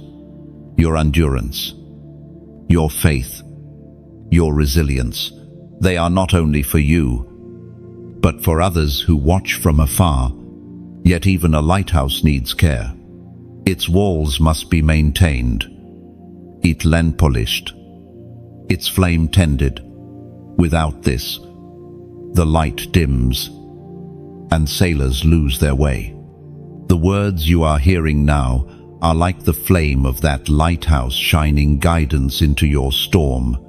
But the flame needs oil. The tower needs strength. The beam needs tending. That is why your support matters. A like, a share, a subscription, a comment, even a donation. These are not demands. They are oil poured into the flame, bricks added to the tower, strength given so the light will never go out. The book of Philippians, chapter 4, verse 19, declares, "And my God will meet all your needs according to the riches of his glory in Christ Jesus." Support is not about giving from emptiness. It is about sharing from trust that God himself provides. Think of it this way. A like is a spark that says, "I see the light." A share is a mirror reflecting the beam farther into the distance. A subscription is a stone that strengthens the tower, and a donation is oil poured generously into the flame, ensuring it burns brighter, longer, stronger. Every act is voluntary. Every gesture is a partnership. Or picture a vineyard on a hillside. Each vine needs pruning, watering, and tending alone. One gardener cannot keep the entire vineyard alive. But when many hands join, some carrying buckets, others pruning branches, others planting new shoots, the vineyard thrives, and its fruit feeds nations. Your acts of support are like tending the vineyard. They ensure that the fruit of this message reaches hungry souls who need it. Chosen one. Never mistake this invitation for pressure. You are loved, chosen, and marked whether you give or not. But when you choose to partner, whether through action or generosity, you are stepping into a greater story. You are saying, "I will help keep this light shining. I will help this vineyard thrive. I will pour oil into the flame that pushes back the night." Even your comment matters more than you know. When you write your testimony, your encouragement, even a single phrase, it becomes part of the foundation. Someone else scrolling in silence may stumble upon your words and find courage to keep going. In this way, your voice becomes another beam of light shining from the tower. And understand this, support is never about size, it is about heart. A small coin given in love outweighs gold given in pride. A simple comment typed with sincerity carries eternal weight. What matters is not how much, but how freely, how joyfully, how willingly it flows. Think also of a river feeding a great city. One drop alone cannot sustain it, but countless drops together create a current strong enough to nourish thousands. Every like, every share, every subscription, every donation is a drop in this river. Together, they create a current of hope, flowing into lives you may never meet. So I invite you now, not with pressure, but with purpose like this message. Share it with others. Subscribe if you haven't yet. Leave your voice in the comments. And if you feel led, donate. Each act is oil. Each gesture is fruit. Each offering is a drop in the river that keeps hope alive. And when you do, remember this, you are not only keeping the light burning for yourself, you are building a tower that guides countless ships through storms. You are tending a vineyard that will feed multitudes. You are releasing a river that will never run dry. Chosen one. Your life was never meant to shine alone. Together, we carry the flame higher, the fruit farther, the river deeper, and through your voluntary, joyful partnership, the light of heaven will continue to pierce the darkest night. And think of this, a great pipe organ in a cathedral. Its pipes tower above, silent until breath flows through them. One pipe alone cannot carry the fullness of sound. But together, when every pipe is filled with air, they create music that shakes walls and lifts hearts. Your acts of support are like the breath filling these pipes. A like is a soft note. A share adds harmony. A subscription strengthens the melody. A donation becomes the deep, resonant bass that makes the whole song complete. Without these breaths, the pipes remain quiet. With them, the cathedral resounds with glory. This is what partnership looks like. Not pressure, not compulsion, but shared music. Each person gives their breath, their note, their sound, and together, the song rises higher than anyone could have played alone. Chosen one, your part in this symphony matters. Even the smallest note carries weight when combined with others. And when heaven hears the sound of many hearts joining together through encouragement, through sharing, through generosity, it is more than music. It is worship. So let your actions today be free. Like music carried on the wind, let them flow as joy, not burden. And may every spark, every share, every word, every gift become part of the great song of light rising from your life into eternity. There are valleys where silence lingers longer than you imagined, where prayers feel unanswered, and hope flickers like a dying candle. You may ask yourself, has God forgotten me? Have I wandered too far? But listen carefully. Chosen one, silence is not absence. Silence is shaping. In the stillness, heaven is preparing you to hear more clearly, to see more deeply, and to walk more firmly. Think of a seed buried in soil. The surface shows nothing, only darkness, only weight. Yet within that hidden shell, life is awakening. The silence of the soil is not death, it is gestation. So it is with your spirit in seasons of quiet.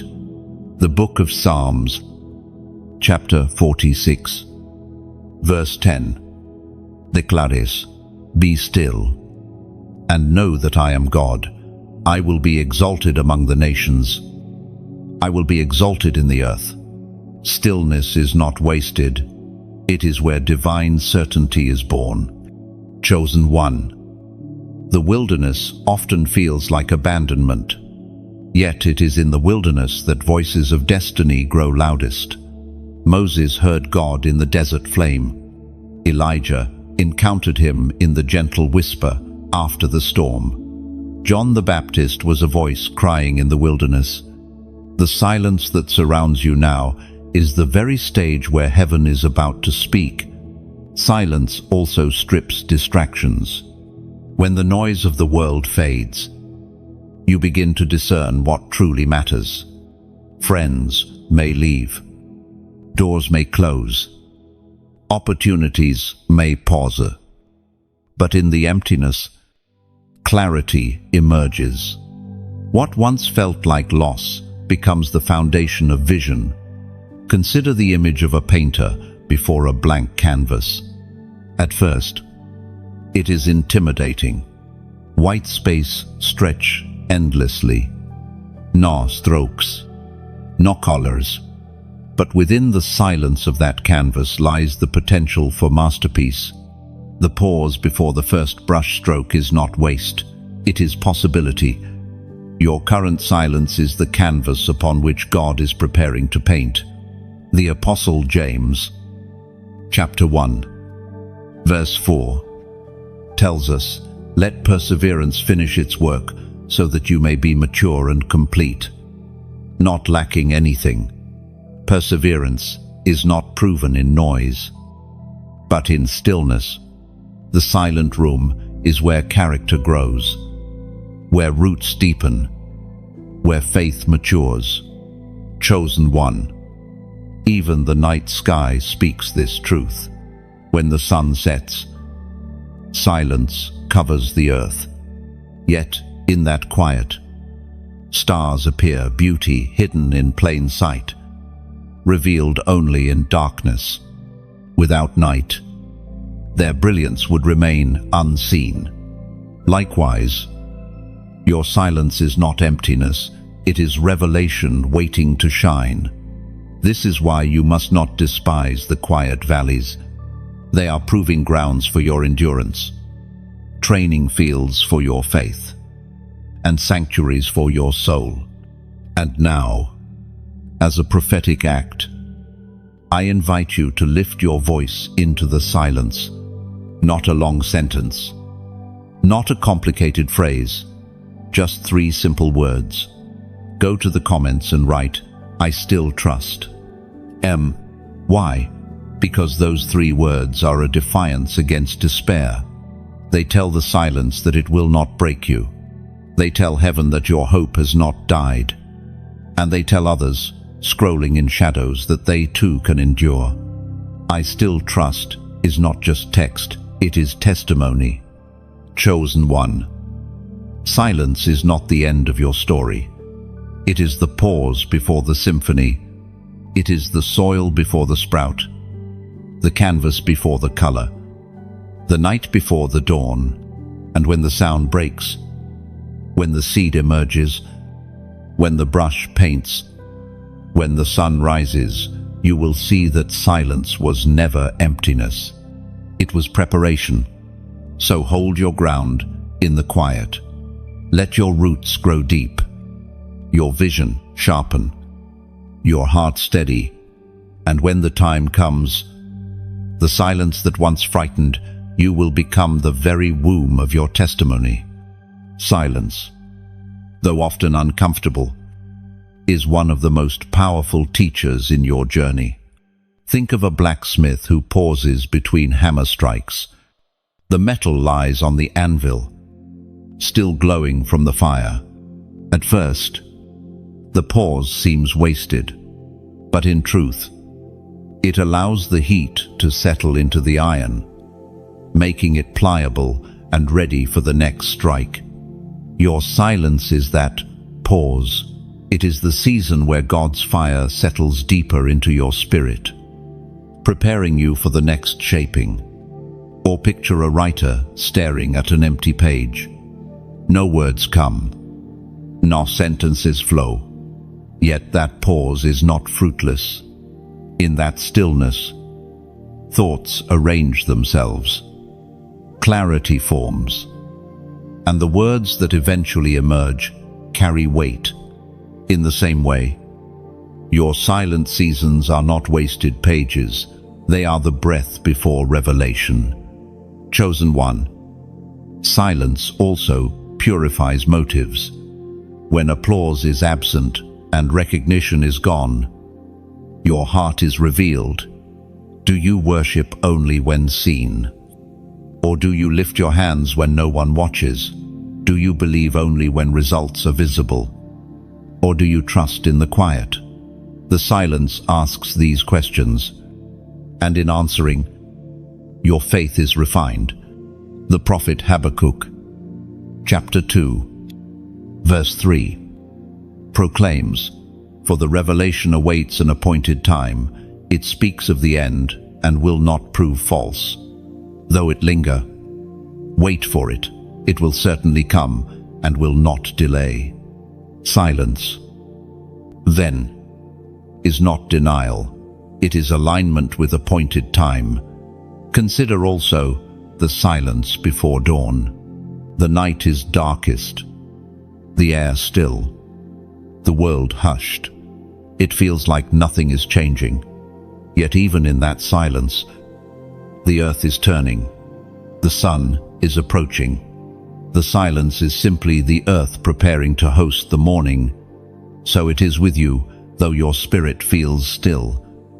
Heaven is moving, and your dawn is near. Chosen one. Embrace the silence as sacred. It is not a punishment, it is a womb. Out of silence, new songs will rise. Out of quiet, new strength will emerge. Out of stillness, your testimony will be born. There are fires that destroy, and there are fires that refine. One consumes everything in its path, leaving only ashes. The other burns with purpose, purifying what it touches, making it stronger, purer, Unbreakable.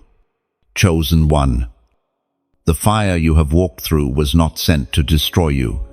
It was sent to refine you. At times, you may have felt the flames pressing close, the heat unbearable. Circumstances surrounded you, stripping away comfort, shaking your confidence, testing your endurance. But what you thought was punishment was, in fact, purification. Fire does not burn gold into nothingness.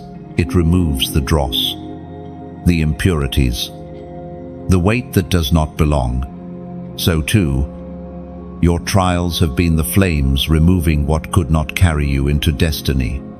The prophet Zechariah, chapter 13, verse 9, records the voice of God saying, "This third I will put into the fire. I will refine them like silver and test them like gold. They will call on my name, and I will answer them. I will say, 'They are my people.' And they will say, 'The Lord is our God.'" Refined in fire, you emerge not fragile, but precious. Not broken, but brilliant. Think of a blacksmith forging a sword. The metal is heated until it glows, then hammered again and again. Each strike feels violent, yet each one gives the blade shape and strength. The process is long, but without it, the weapon would shatter in battle. Your fire is the forge. Every heat, every strike, every trial has been forming you into a weapon of light that darkness cannot withstand. Chosen one. Fire also reveals what is unshakable. Wood crumbles, straw vanishes, but gold remains. In the fire of trial, false attachments fall away. Illusions are stripped. Masks are burned. What remains is what is true, what is eternal, what cannot be shaken. Consider also pottery in the kiln. A vessel may look beautiful before the fire, but without the kiln, it is fragile, easily broken, unable to hold weight. The heat solidifies the clay, turning it into something useful, durable, capable of carrying water or wine. So too, the fire you faced was your kiln, making you a vessel strong enough to carry glory. The Apostle Peter, in his first letter, chapter 1, verse 7, explains it this way: "These trials will show that your faith is genuine. It is being tested as fire tests and purifies gold, though your faith is far more precious than mere gold." Fire proves faith. It transforms belief from shallow words into unshakable truth. Chosen one. Reflect on the moments when fire seemed to consume your peace. Did you not also notice how, when the flames died down, you were still standing? That what you thought would destroy you only made you stronger. That what you feared would end you instead revealed resilience you never knew you had. This is the paradox of divine fire. It feels like death, but produces life. Think of the story of Shadrach, Meshach, and Abednego, thrown into the blazing furnace. The fire was so hot that even the soldiers who pushed them in perished. Yet, in the furnace, they were not alone. A fourth figure appeared, radiant, walking with them. The fire did not consume them, it freed them. Their ropes were burned away, but their bodies remained untouched. This is the mystery of your fire too. It has burned away chains, but left your spirit intact. Your fire was never abandonment. It was divine companionship. In the flames, you discovered presence. In the heat, you discovered strength. In the ashes, you discovered new life. Chosen one. Do not fear future flames. You are no longer fragile clay. You are refined gold. Solid vessel. Sharpened sword. The fires ahead will not consume you. They will only reveal more brilliance, more endurance, more glory. So stand with courage.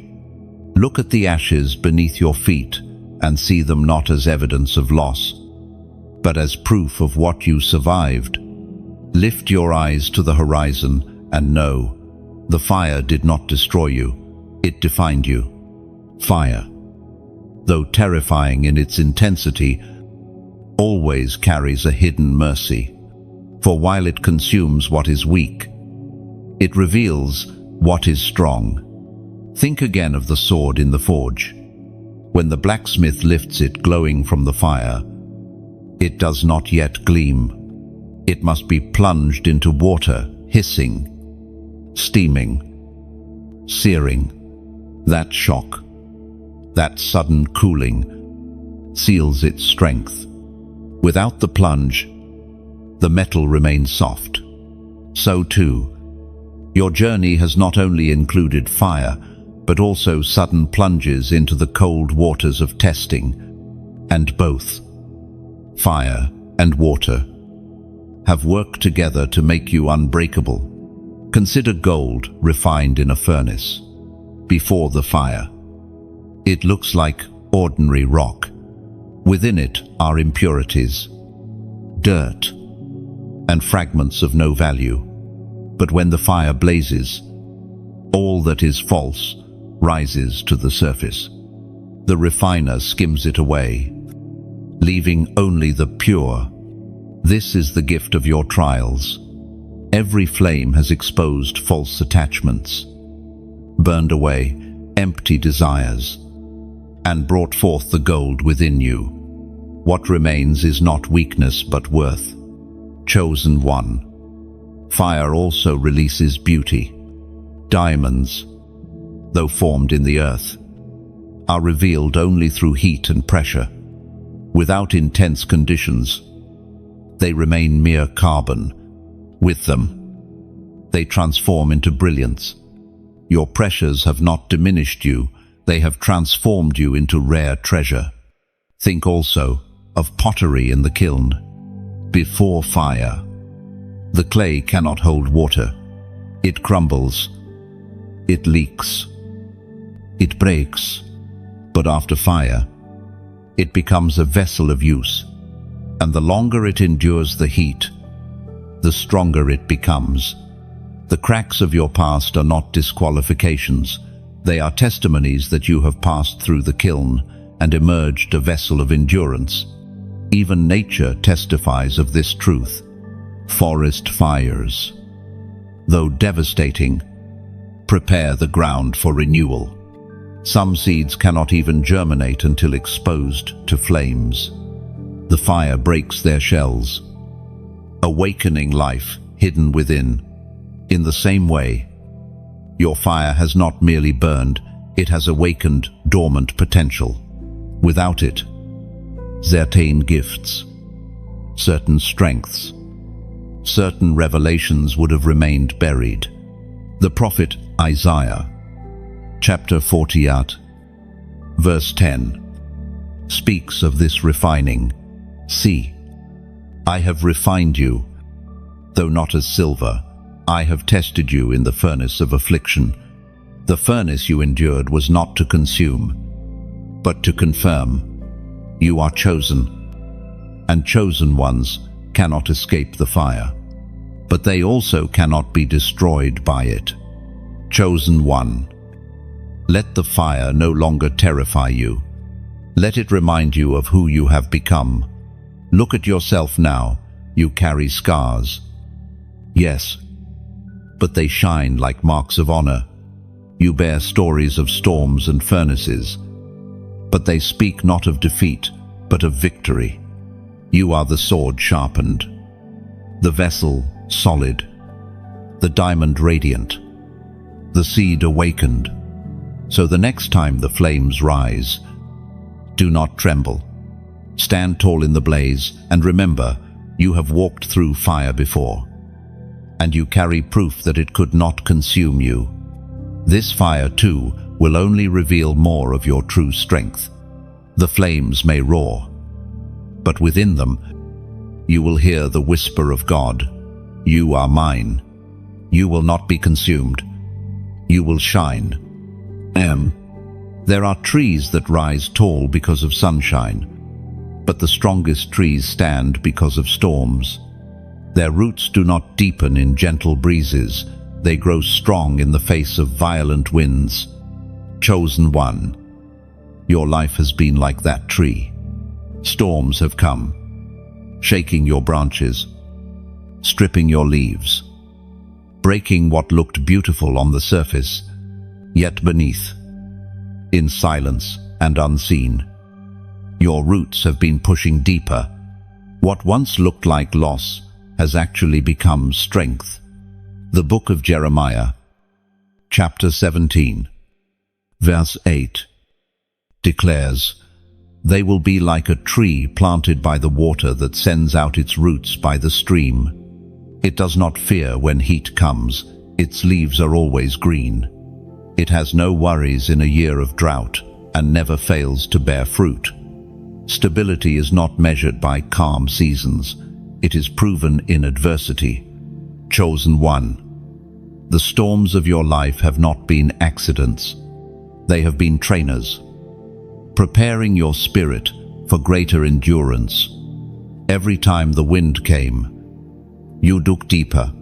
Every time rain poured, you stretched wider. What others saw as breaking, heaven saw as building. Consider the mighty oak.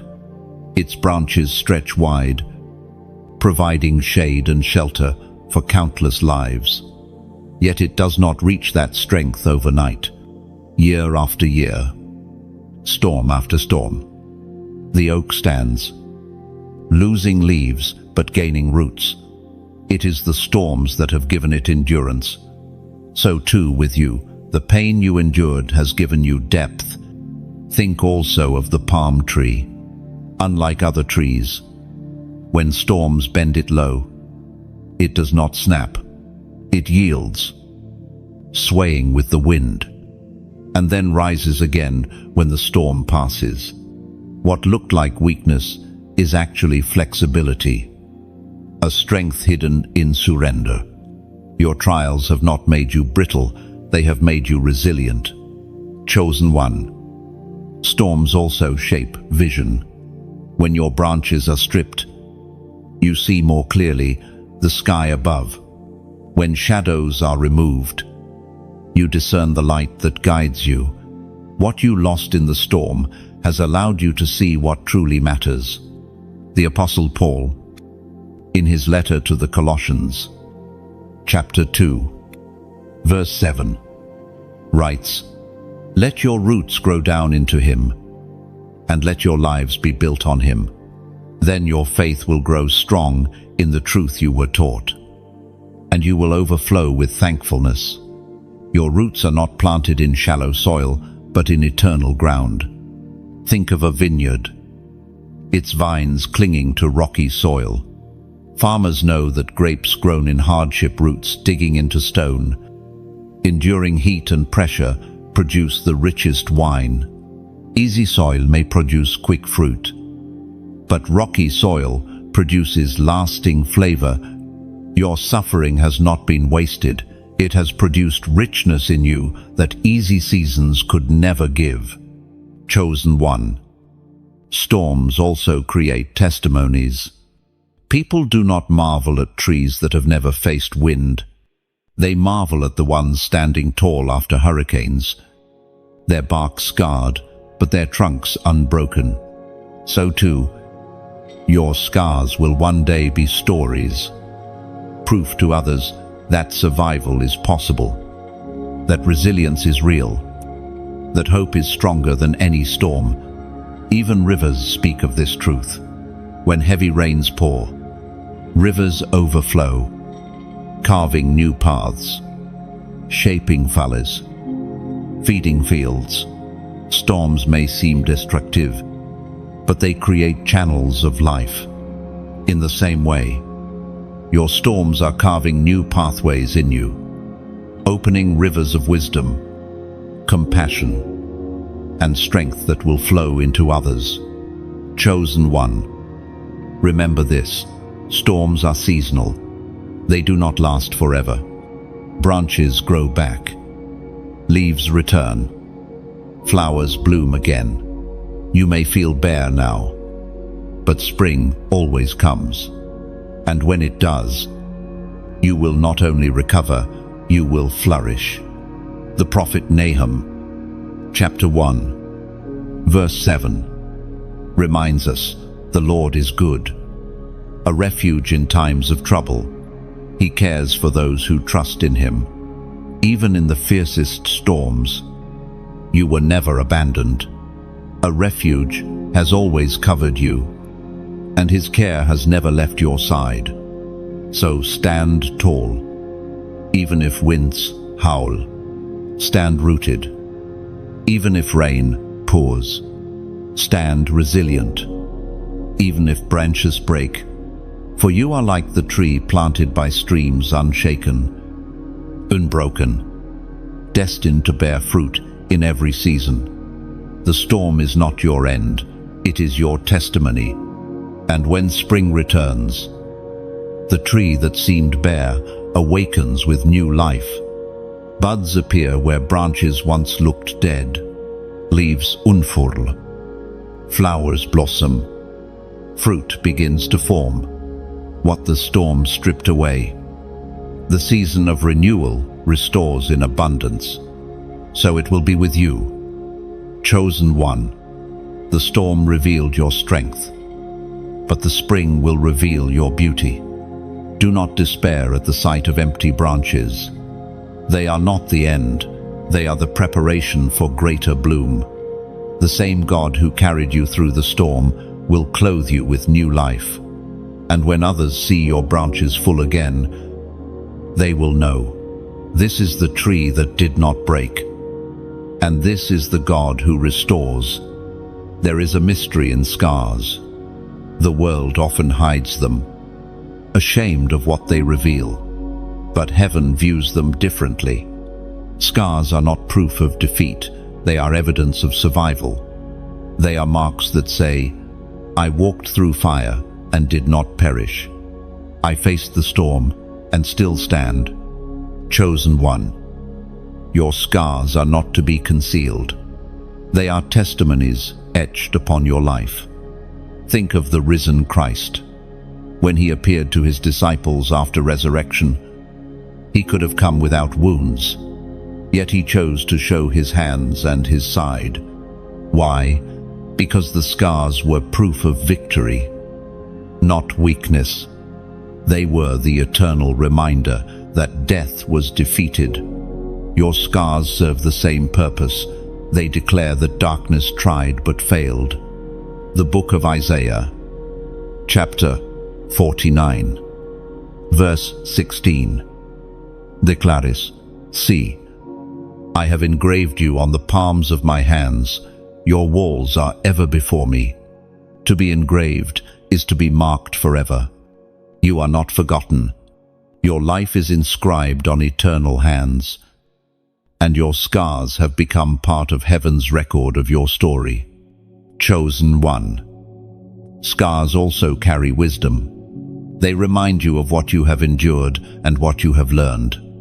Every scar is a lesson. Here is where I fell. Here is where I rose. Here is where God carried me. To others, scars may seem like flaws.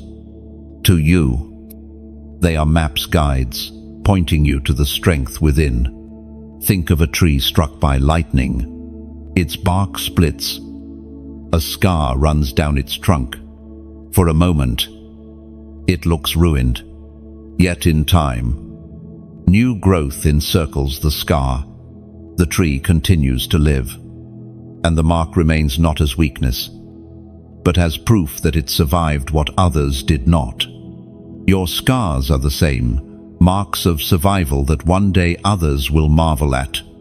The Apostle Paul, In his letter to the Galatians, chapter 6, verse 17, says, "From now on, let no one cause me trouble, for I bear on my body the marks of Jesus." Paul did not hide his scars. He saw them as badges of belonging, signs of endurance, proof of calling, chosen one. Scars also connect you to others. People do not find hope in perfect stories. They find hope in scars that match their own. When you show your wounds, others see themselves. They realize they are not alone. And your scars, once sources of shame, become bridges of compassion. Consider also pottery repaired with gold. As in the ancient Japanese art of kintsugi, cracks are not hidden but filled with shining gold, making the vessel more beautiful than before. The brokenness does not diminish its value, it multiplies it. So it is with you. Your scars are the gold lines of your story, proof that what was broken has been restored into something even more radiant. Scars also silence fear. When the enemy whispers, "You cannot endure," you point to your scars and reply, "I already have." When doubt says, "You are too weak," your scars declare, "I am still here." What once felt like disfigurement becomes a voice of authority. Chosen one. Do not curse your scars. They are not punishments, they are crowns. They are proof that you are battle-tested, refined, seasoned, and in the days ahead, your scars will speak louder than your words. They will say to others, "If I survived, you can too. If I endured, so will you. If I was restored, you will be also." The prophet Hosea, chapter 6, verse 1, proclaims, "Come, let us return to the Lord. He has torn us to pieces, but he will heal us. He has injured us, but he will bind up our wounds." Scars are not open wounds. They are healed places. They are the evidence that healing has already come. So look at your scars with new eyes. Do not hide them in shame. Lift them as banners. Tell their stories. For they are not just marks on your body or your soul, they are the handwriting of heaven, declaring that you are chosen, tested, and triumphant. Chosen one. Your scars are sacred. They do not define your brokenness, they define your victory. Think again of kintsugi, the art of repairing pottery with veins of gold. When the vessel is broken, the cracks seem final. Yet the artist does not discard it. He gathers every fragment, carefully seals the pieces, and fills the cracks with gold. The vessel, once ordinary, becomes extraordinary. Its very scars become its beauty. So it is with you. Chosen one, the gold of grace has filled your cracks. What once seemed like shame is now the very proof of your worth. Or picture a mountain cliff scarred by centuries of wind and rain. Line run deep across it fast. Marks of weathering. Yet those scars make the cliff majestic, full of character, impossible to mistake for anything else. Your scars, too, give you a uniqueness, a depth that could never come from an untouched life. Even a diamond bears marks from the pressure that formed it. Without those conditions, it would remain coal. The very scars of pressure are what give it brilliance. So when you look at yourself, do not see ruin, see refinement. Chosen one. Heaven does not hide scars. Heaven crowns them. And one day, when others trace the lines of your story, they will see not wounds, but witnesses, testimonies written on your very being that declare, Grace heals, love restores, and light always wins. There is a crown that does not tarnish, a glory that does not fade, a reward that no thief can steal. It is not made of gold or silver, nor adorned with jewels from the earth. It is woven from endurance, from obedience, from scars transformed into beauty. Chosen one, your journey has been leading to this crown. Every valley, every storm, every fire, every silence has been shaping you for this moment. What looked like loss was training. What felt like delay was preparation. What seemed like breaking was building. All of it has been working together to craft a destiny larger than you imagined. The Apostle Paul, in his second letter to Timothy, chapter 4, verse 7 and 8, declares, "I have fought the good fight. I have finished the race. I have kept the faith. Now there is in store for me the crown of righteousness, which the Lord, the righteous judge, will award to me on that day. This is the inheritance of the chosen, not merely survival, but reward." Chosen one, do not think your scars will be forgotten in eternity. They will not vanish as if they never happened. They will shine as jewels in your crown, reminders of what you overcame with God's strength. Every tear shed in silence, every step taken in faith, every sacrifice made in obedience, they are not wasted. They are treasures stored up in eternity. Think of a tapestry woven thread by thread. At first, the design seemed tangled, the backside messy, full of knots. But when turned over, the image reveals itself, a masterpiece of color and pattern. Your life is that tapestry. What looked chaotic was actually ordered. What looked random was purposeful. One day, the threads will turn, and you will see the design heaven has been weaving all along. The prophet Isaiah, chapter 61, verse 3, speaks of this exchange, to bestow on them a crown of beauty instead of ashes, the oil of joy instead of mourning, and a garment of praise instead of a spirit of despair. The crown you are receiving is not fragile.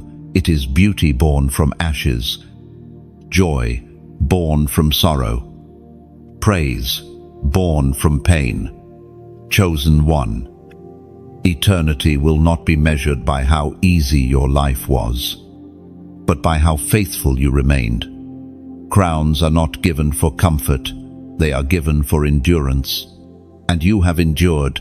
Consider also the image of a runner crossing the finish line. Muskelsash, lungsburn. Every step feels impossible. Yet, when the line is crossed, the pain fades, replaced by joy. The prize is not just the medal, but the knowledge. I did not quit. I finished. Your race may have been long, but your finish will be glorious. And when you stand in eternity, surrounded by witnesses, you will not bow your head in shame. You will lift it high, crowned with glory, radiant with purpose, marked as one who did not shrink back.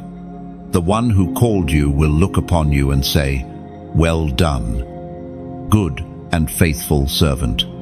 Enter into your rest." Chosen one, the battles you fought were not random. The trials you faced were not meaningless. Every step was ordained. Every wound was counted. Every scar was sacred. And the crown that awaits you is proof that none of it was in vain. So lift your head even now, though the journey still continues. Know this, you are closer than you think. The tapestry is nearly complete. The race is nearing its end. The fire has done its refining. The scars have become your testimony, And the crown, already prepared, is waiting to rest upon your head.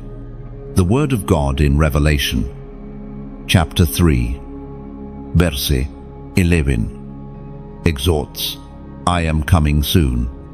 Hold on to what you have, so that no one will take your crown." This is not a warning of loss, but a reminder of worth. Your crown is real. Your inheritance is secure. Your destiny is unshakable. Chosen one. Your life is not small. It is part of a story that stretches beyond time, a design woven before the foundation of the earth.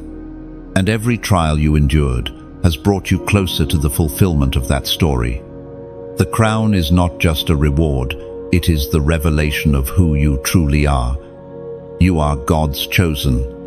You are His vessel, His temple, His warrior, His beloved.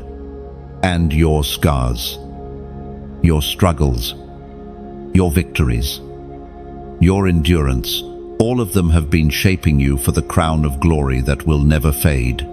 So, walk forward in confidence, hold fast in faith, and know your purpose is eternal. Your destiny is secure, and your crown is waiting. And now, as this journey draws to its close, let your heart rest in the truth that has been spoken over you. You are not wandering aimlessly. You are not forgotten in the noise of this world. You are not defined by the battles you lost, but by the victories you carried out of the fire. Chosen one. Heaven has been whispering to you through every word. What you lost was not the end, it was the key. The pain you endured was never wasted. It unlocked depth, wisdom, and resilience that you now carry as treasures within. What you thought was broken beyond repair has become the very testimony that crowns you with purpose. Think of your life as a book. Some chapters were heavy with tears, others with silence, others with storms and fire. But the author never abandoned the pen. And now, as the final pages turn, the story that once felt fractured is revealed to be whole. Every line mattered. Every pause mattered. Every scar mattered. The crown awaiting you is not far away. It is already being woven. It shines not because you never stumbled, but because you rose again. It gleams not because life was easy, but because you remained faithful when it was hard. So walk with courage into the days ahead. Carry your scars as testimony, your endurance as strength, your hope as fire. For your purpose is eternal, and your destiny cannot be stolen. Chosen one. The heavens watch, the earth waits, and eternity prepares to place on your head the crown of glory. You are marked, you are sealed, you are chosen, and nothing in this life or the next will ever change that. Chosen one. Before we part ways here, let me speak to you with the same gentleness that has carried you through this entire journey. You have walked valleys, faced storms, endured fire, and risen with scars that shine like jewels. These words were never meant to entertain you. They were seeds, planted in the soil of your soul. Seeds of identity, hope, and purpose. And now, I ask you to consider this. How will you water these seeds? How will you keep the flame alive? Think of a fire in the night. Alone. A single log burns for a while, but eventually fades into ashes. Yet when other logs are placed beside it, the flame grows, lasting longer, glowing brighter, pushing back more of the darkness. Your support, whether a like, a share, a subscription, a comment, or even a donation is like placing another log on this fire. It is not about obligation. It is about keeping the flame alive.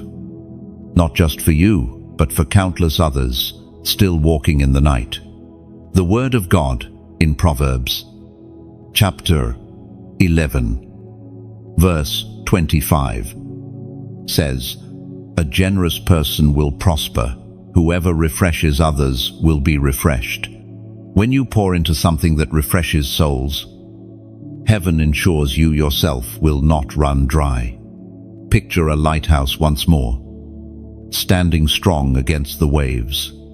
Its beam cuts through fog and storm, guiding sailors home. But even the brightest lamp needs oil. Without oil, the light dims. When you choose to like, you polish the glass. When you share, you widen the beam. When you subscribe, you strengthen the tower. When you donate, you pour oil into the flame so it never goes out. And the beauty of it all is that you are not only sustaining light for yourself, you are guiding strangers you may never meet safely through their storms. Or imagine a garden. Rain alone cannot sustain it. It also needs hands to tend it. A like is a drop of water. A share is a hand pulling weeds. A subscription is planting new seeds. A donation is the steady stream from a wellspring, ensuring the soil remains fertile. Together, these small acts turn barren ground into fields of abundance.